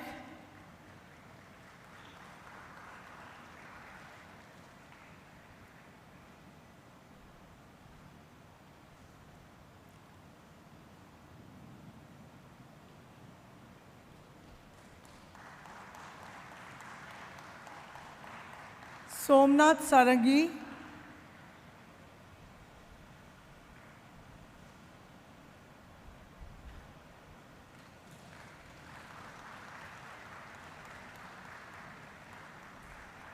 Swastik Mahanti,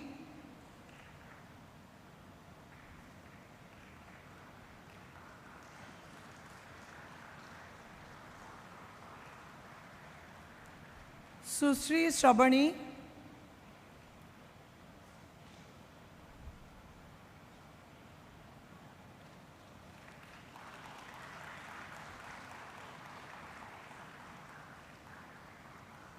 Iris Roshan Swai,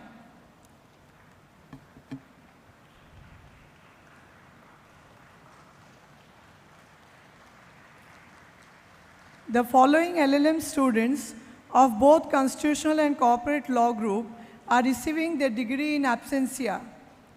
Abhay Kumar, Anita V, Ayush Singh, Dev Kumar Yadav, Kanik Shina, Nupur Bhatt, Sachin Yadav, Shreya Sri, Shreyansi Jain, Shreya Subhalakshmi Mishra, Monalisha Singh, Vidushi Verma, Yogesh Pachoria, Ankita Trivedi, Himanshu Upadhyaya, Irfan Ahmed, Mrityunjaya Singh, Subhanshu Singh, Chinmay Smruti Pragya Nayak. Sir, I have the honor to present to you the candidates for the degree of BA LLB and BBA LLB. They have been found qualified for the degree of BA LLB and BBA LLB, respectively, in which I pray they may be admitted. Candidates taking BA LLB and BBA LLB in person shall stand forward. By virtue of the authority vested on me as the Chancellor of National Law University, Odisha, Cuttack, I admit you to the degree of BA LLB and BBA LLB of this university.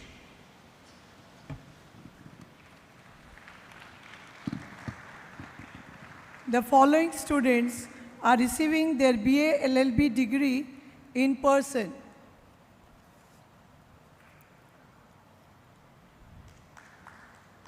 Astha Mittal,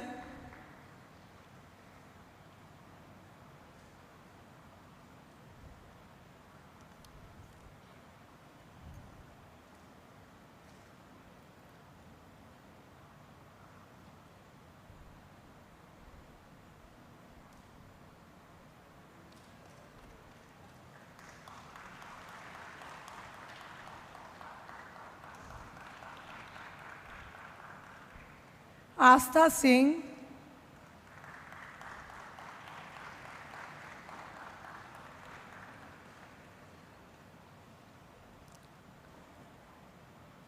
Ayushi Meena,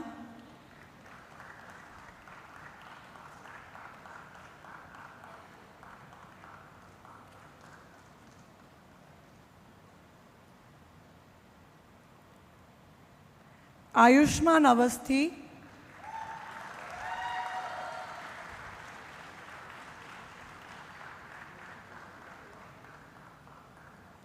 Abhinav Baranwal,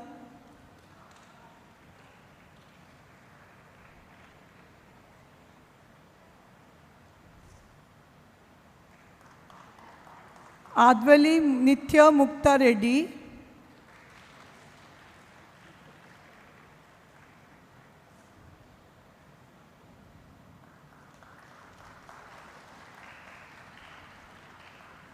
Adyasha Hota,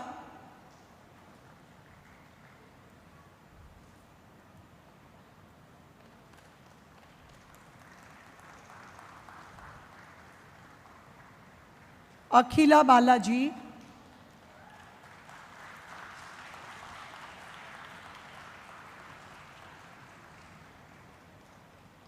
Alan John Abraham,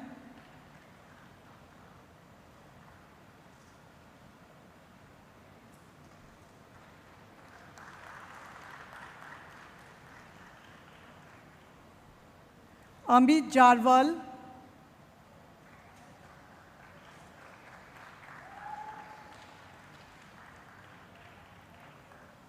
Ananya Karanwal,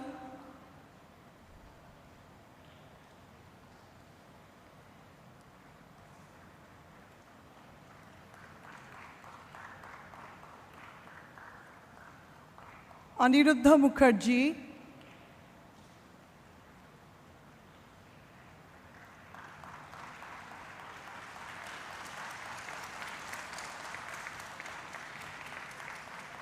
Anjali Soni,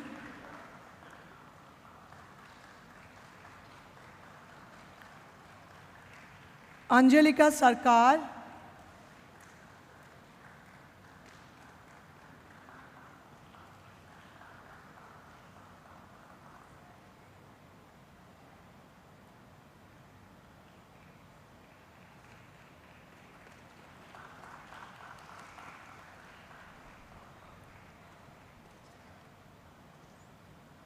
Ankesh,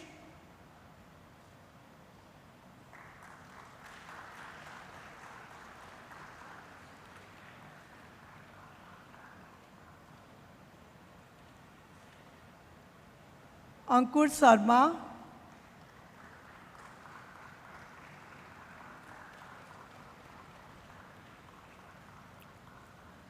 Arman Arora,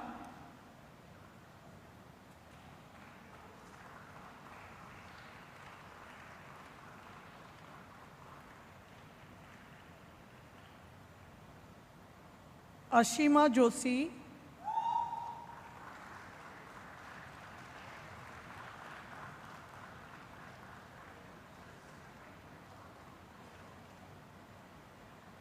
Avani Gargava,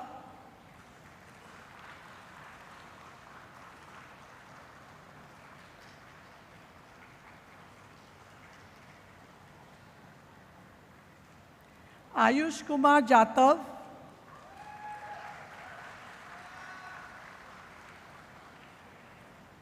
Bhanu Pratap Samantre,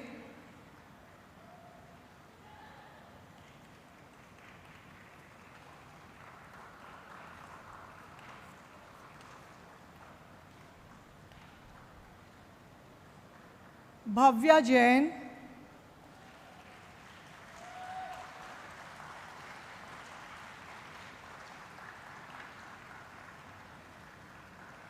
Bipasha Vishwas,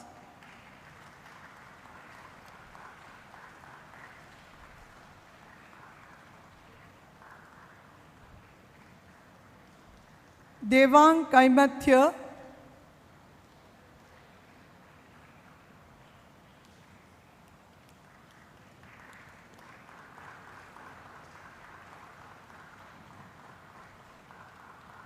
Devan Sehgal,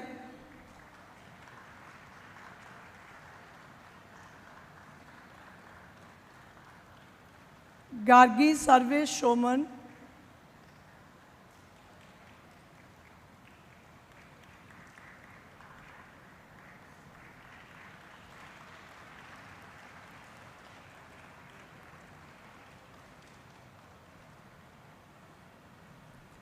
George Daniel George,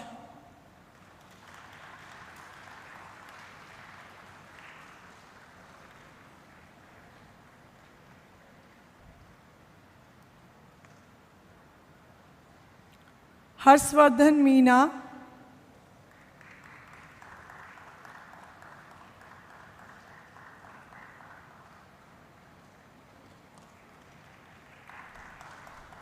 Janhavi Johar,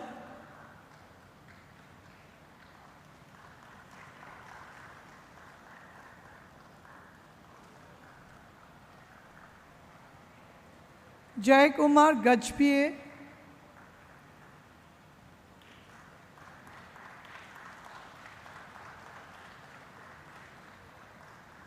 Jitendra Majhi,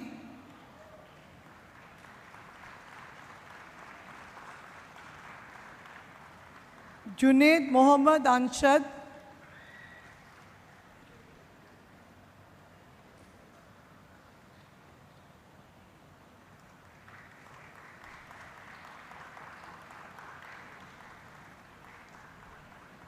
Khusi Pabri,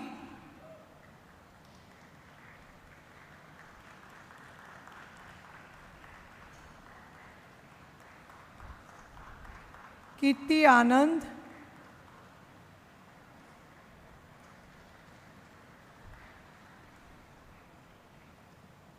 Kritika Garg,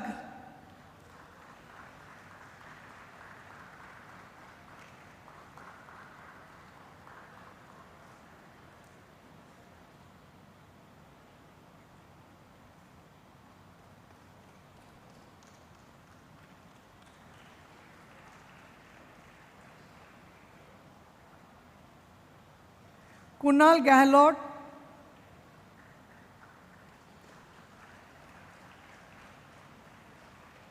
Meenakshi Tejwani,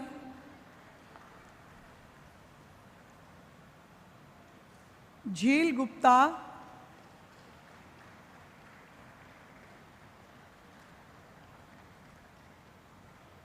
Niyati Sripanna,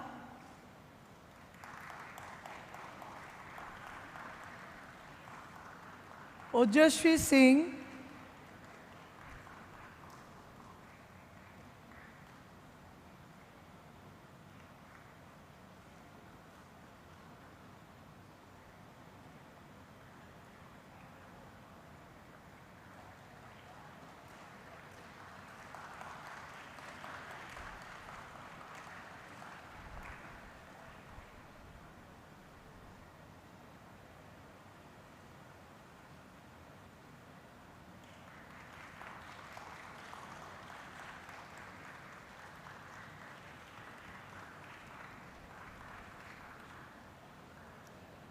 Pankajini Duduka,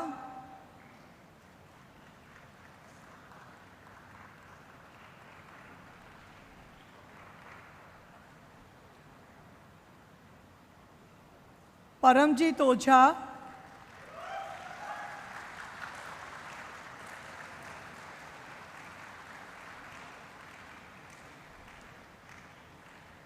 Parigya Verma,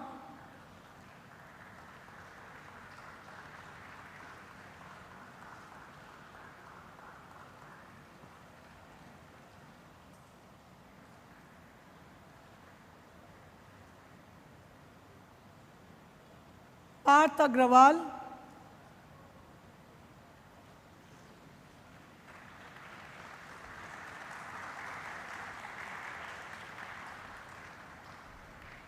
Rajwal Suman,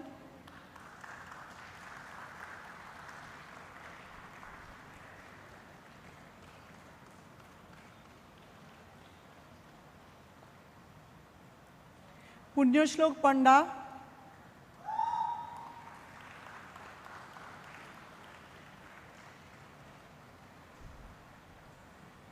Rajalakshmi Singh,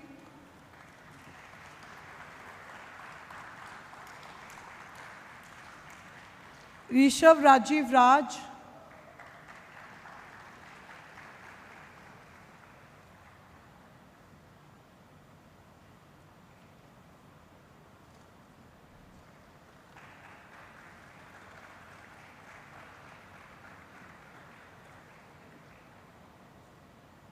Ritik Khatri,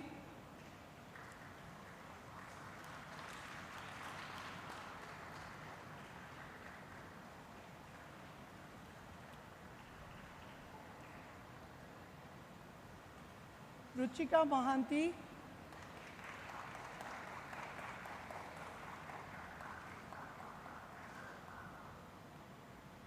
Rudhi Nawal,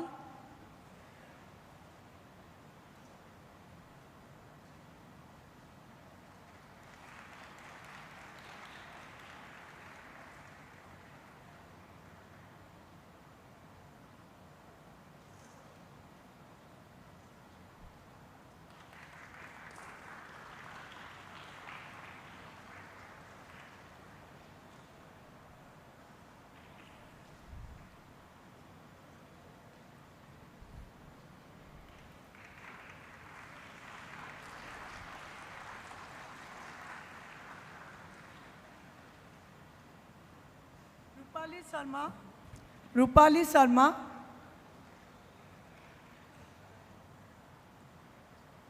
Sakshi Mittal,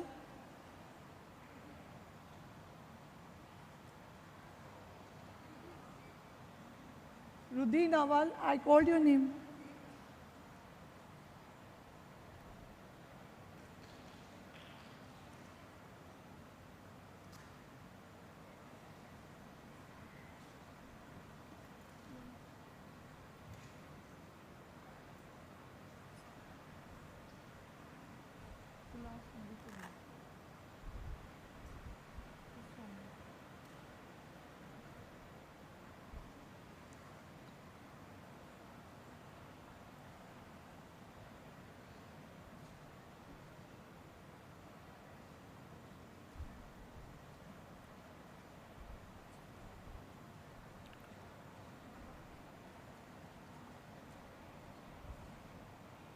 Rudhi Nawal, Rupali.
Sampath,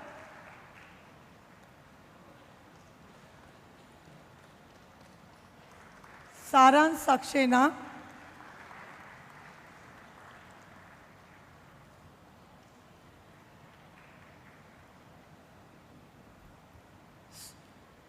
Soumya,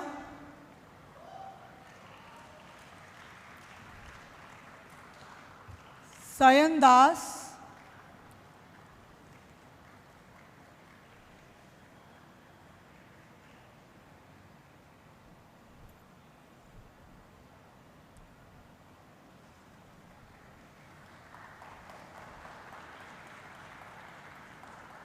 Silpi Tripathi,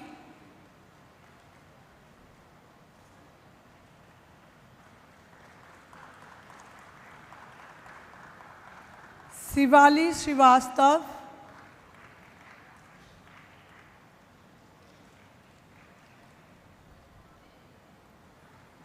Somesh Srivastav,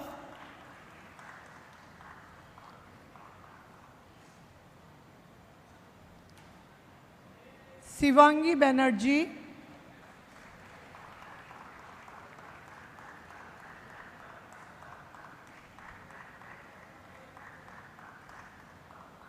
Sivangi,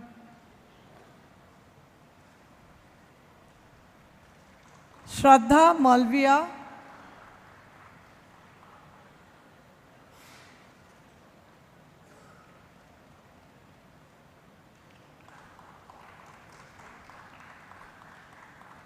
Shreya Kapoor,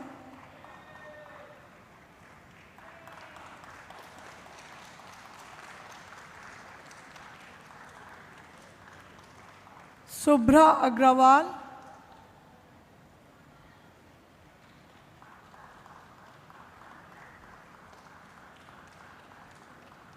Sneha Rath,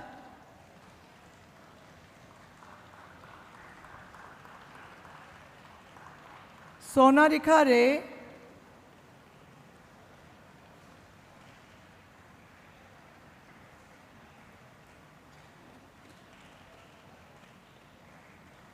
Shruti Priyadarshini,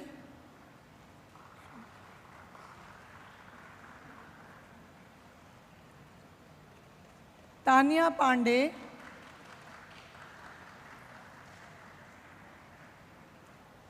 Namisha Tai,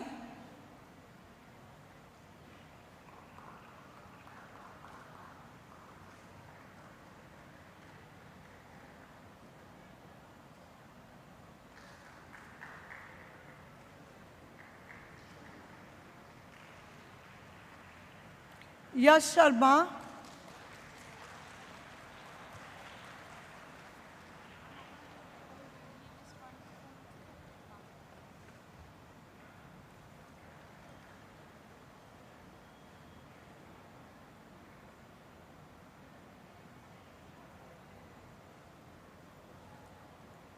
the following students are receiving their BBA LLB honors degree in person. Abhinav Singh Chauhan,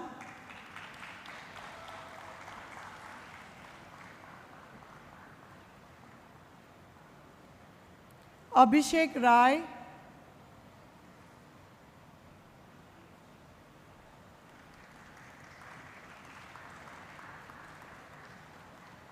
Ahuti Pradhan,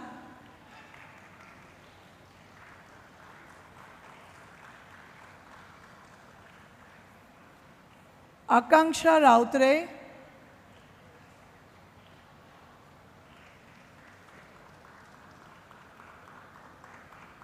Anurag Chakravarti,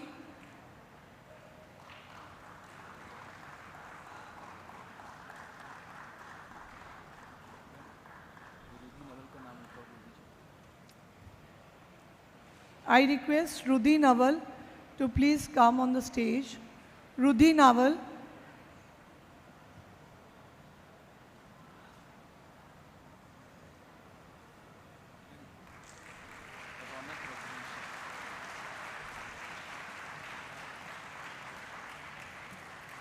I request Rudhi Naval and Ronak Raghuvanshi to please come on the stage.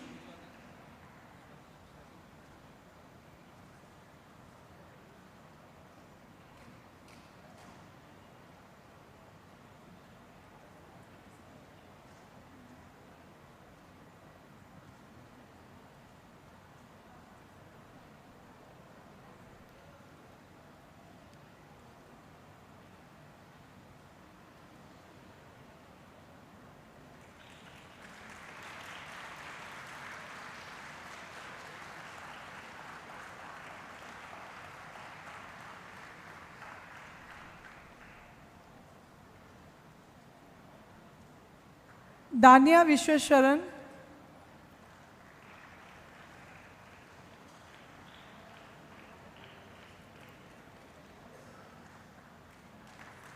Divyans,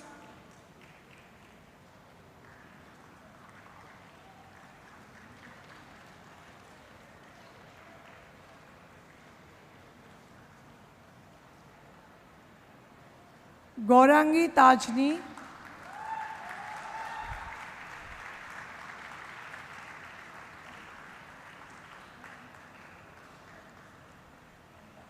Helen Stanis Lepcha,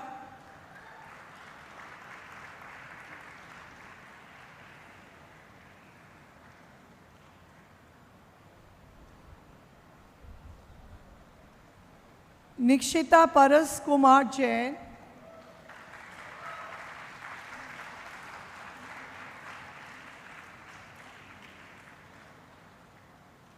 Saujanya Ramaswamy,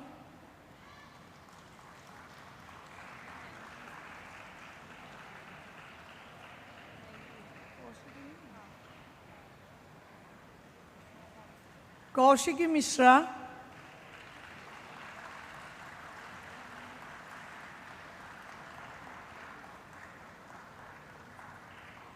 Kotiki Krishna Vamsi,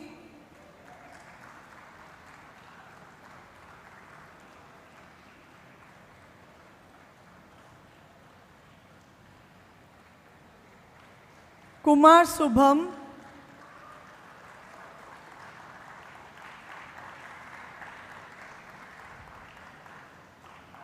Sanjay Sharma,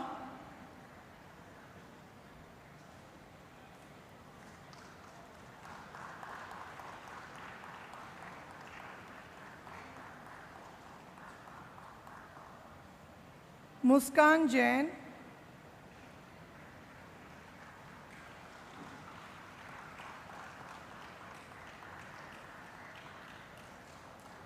Nistha Mahapatra,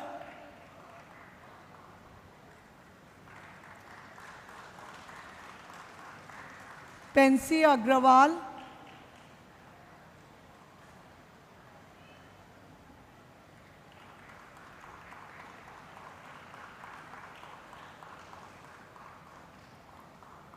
Priyanka Priyadarshini,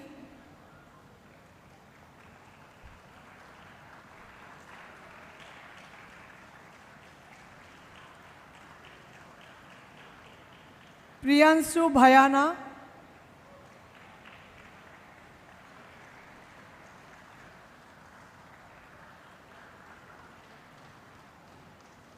Puspanjali Murmu,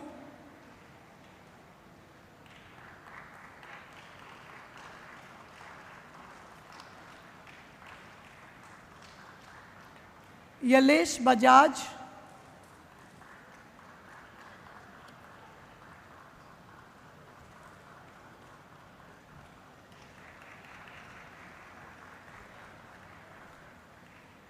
Samrat Kaur Kalsi,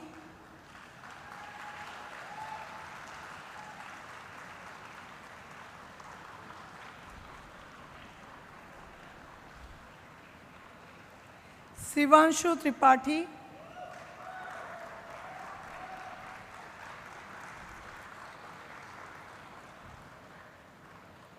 Shreya Prakash,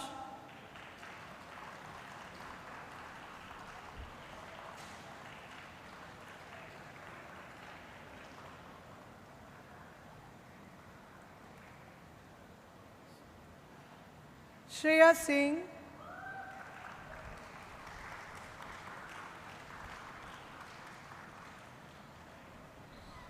Shreya Mohanty, Siddhant Saroj,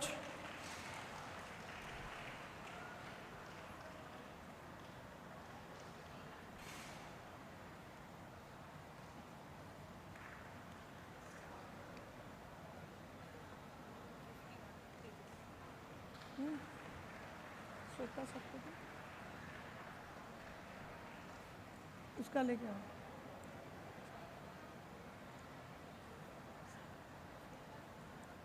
Shweta Satpathy,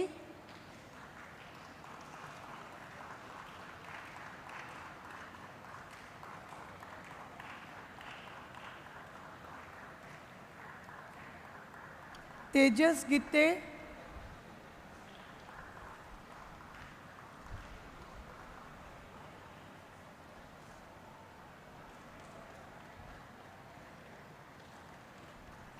Tushar Chitlangia,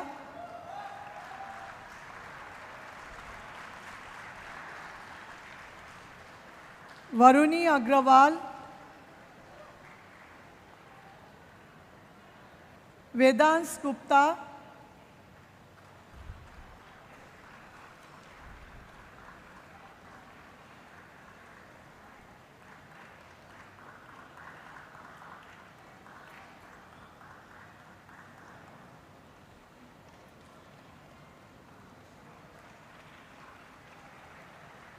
Vedant Sarma,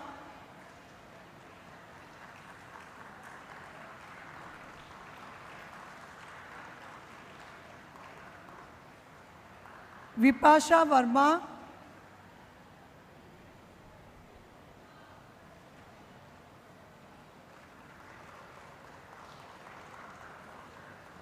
Nilay Adhar Hota,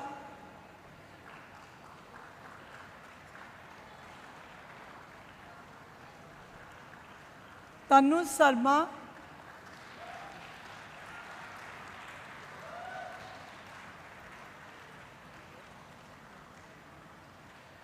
the following students of BA LLB Honours and BBA LLB Honours are receiving their degree in absentia. Harshit Joshi, Edwin Lepcha, Tanya Singh, Astha Sarma, Ayushman Singh Solanki, Abhinav Sarde, Abhishek Ginod Kurian, Adarsh Pratap Singh, Ambuj Sachan, Abhiraj Guha, Thakur Kurta, Anand Sukla, Saksham Chaturvedi, Arjun Tyagi, Aryan Parashar, Ashima Acharya, Asta Agrawal, Juhi Chaudhary, Dap Hilsaria Varbha, Kalyani Sharma, Manas Srivastav, Nimisha, Noshin Ali, Prashant, Purnima Pathak, Anand Roland, Sachi Gambhir, Saili Basu, Yuvraj Singh, Spreha Talian, Tania, Ujjwala, Yash Shikara, Arsh Singh, Ayush Garg, Keshav Gupta, Keshav Yadav, Kistida Ujala, Manan Kapoor, Mukund Ganesh, Nandini Chandra, Nayanika Mishra, Prakhar Gupta, Shravani Roy, Sayant Kumar Pathak, Sivani Kumar Patnaik, Smriti Srivastav, Somya Nayak, Swikriti Mahanti, Ujjwala Badani, Umesh Prasad.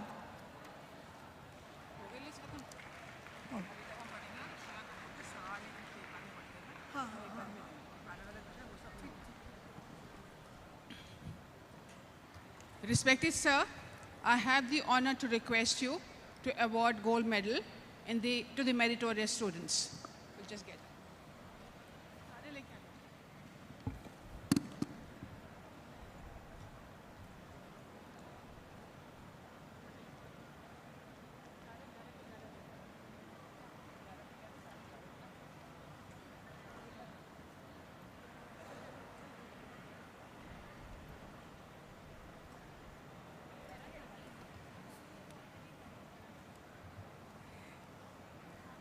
Ms. Shreya Kapoor is receiving the gold medal under the following head.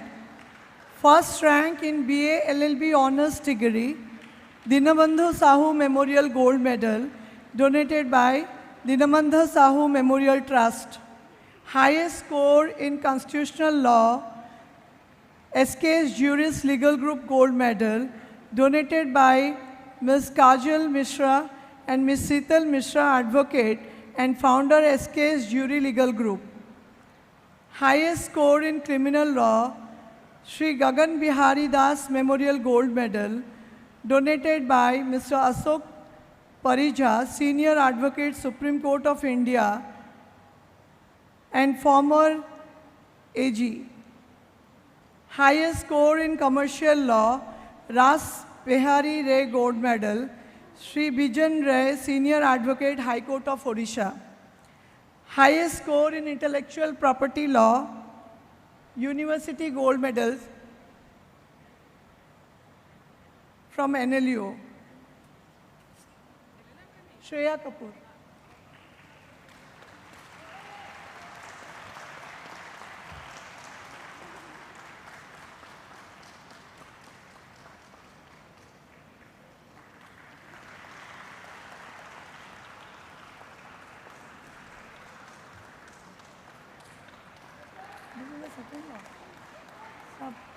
Ms. Shreya Kapoor is receiving following gold medals. Highest score in banking law, State Bank of India Gold Medal donated by State Bank of India. Highest score in international law, Nisamoni Devi and Bhagwata Charan Mohanty Memorial Gold Medal donated by Professor Priyamba Mohanty Hejmadi. Highest score in personal law, Satya Kamal Memorial Gold Medal donated by Sri Manas Ranjan Mahapatra, Senior Advocate. Highest score in alternate dispute resolution, Smart Chip Gold Medal donated by Smart Chip Private Limited.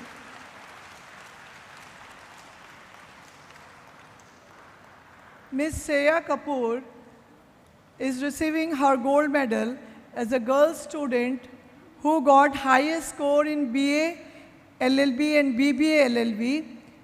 Srimati Pavani Ishwari Lakshmi Memorial Gold Medal donated by PP Rao, Senior Advocate, Supreme Court of India. Highest score in BA LLB and BBA LLB combined overall topper medal from Institute of Company Secretariatship. Best all-rounder female student, Ananta Mishra and Annapurna Mishra Gold Medal donated by Mr. Surya Prasad Mishra, Senior Advocate and former Advocate General. Outstanding Leadership, Madhusudhan Mohanty Memorial Gold Medal donated by Mr. Bishwajit Mohanty, Chairman, BRM IIT.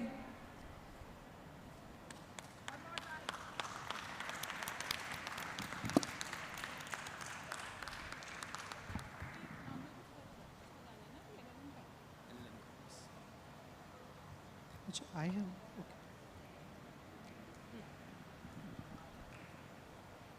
Respected Madam, I have the honor to request you to award gold medals to the meritorious students.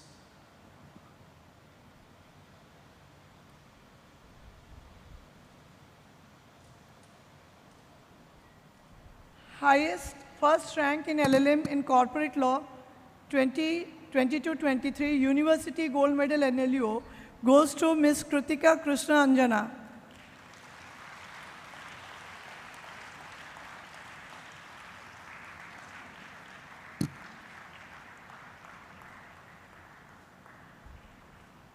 First rank LLM in constitutional law in absentia University Gold Medal NLUO goes to Ms. Vidushi Verma.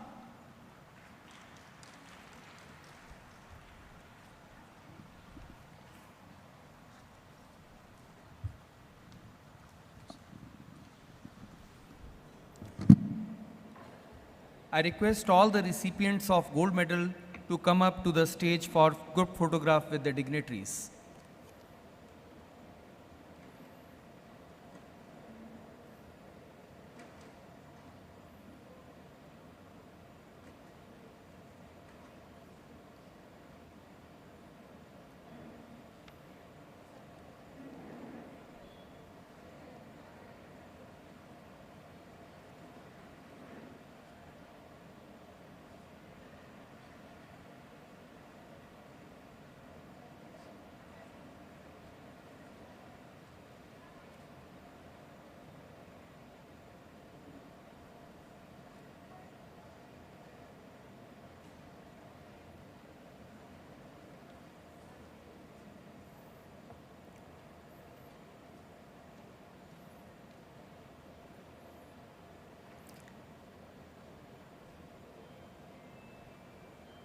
Thank you.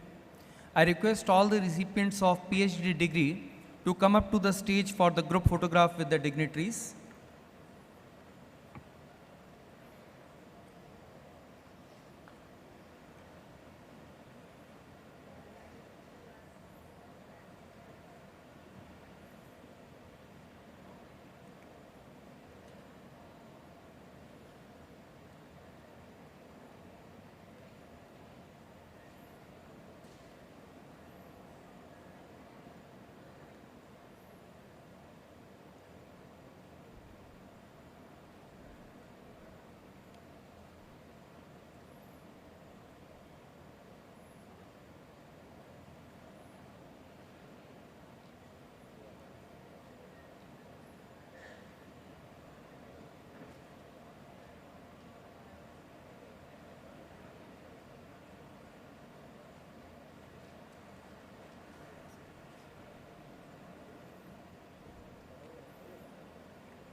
Thank you.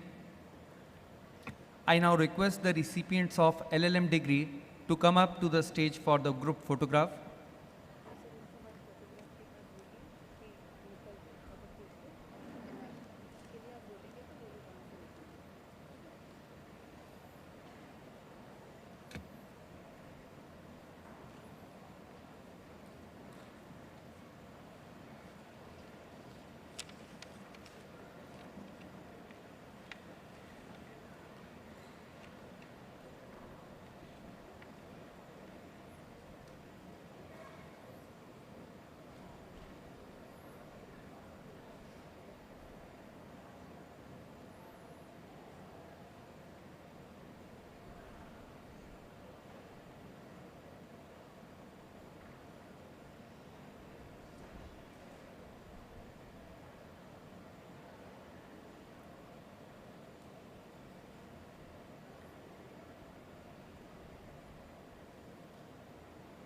Thank you.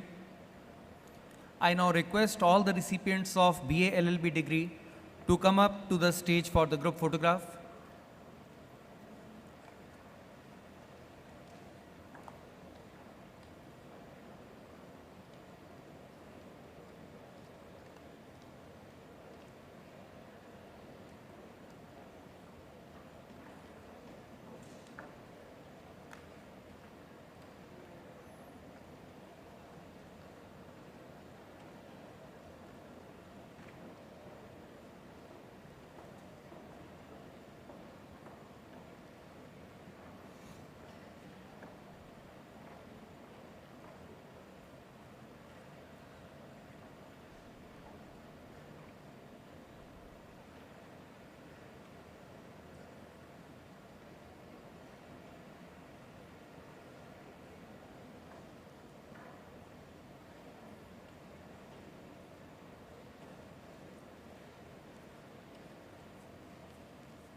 Thank you. I now request all the recipients of BBA LLB degree to come up to the stage for the group photograph.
Thank you.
Quickly take your seats, please.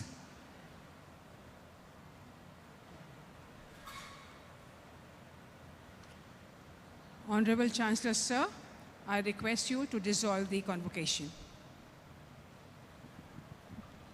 I dissolve the convocation.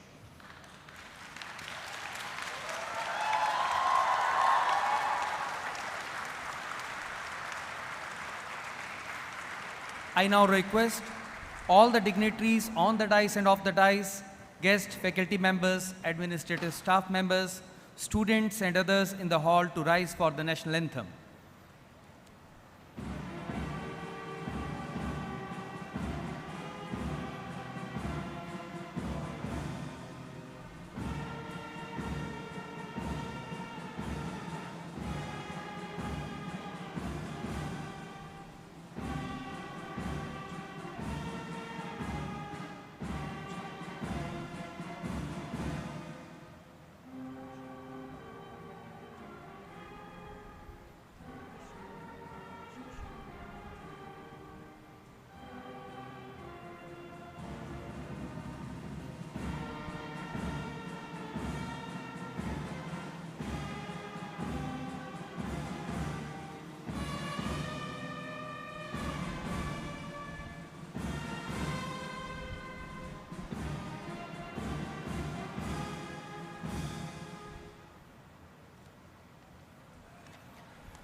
The reverse convocation procession will now commence. May I also request everyone to please keep standing as the academic procession is leaving the convocation hall.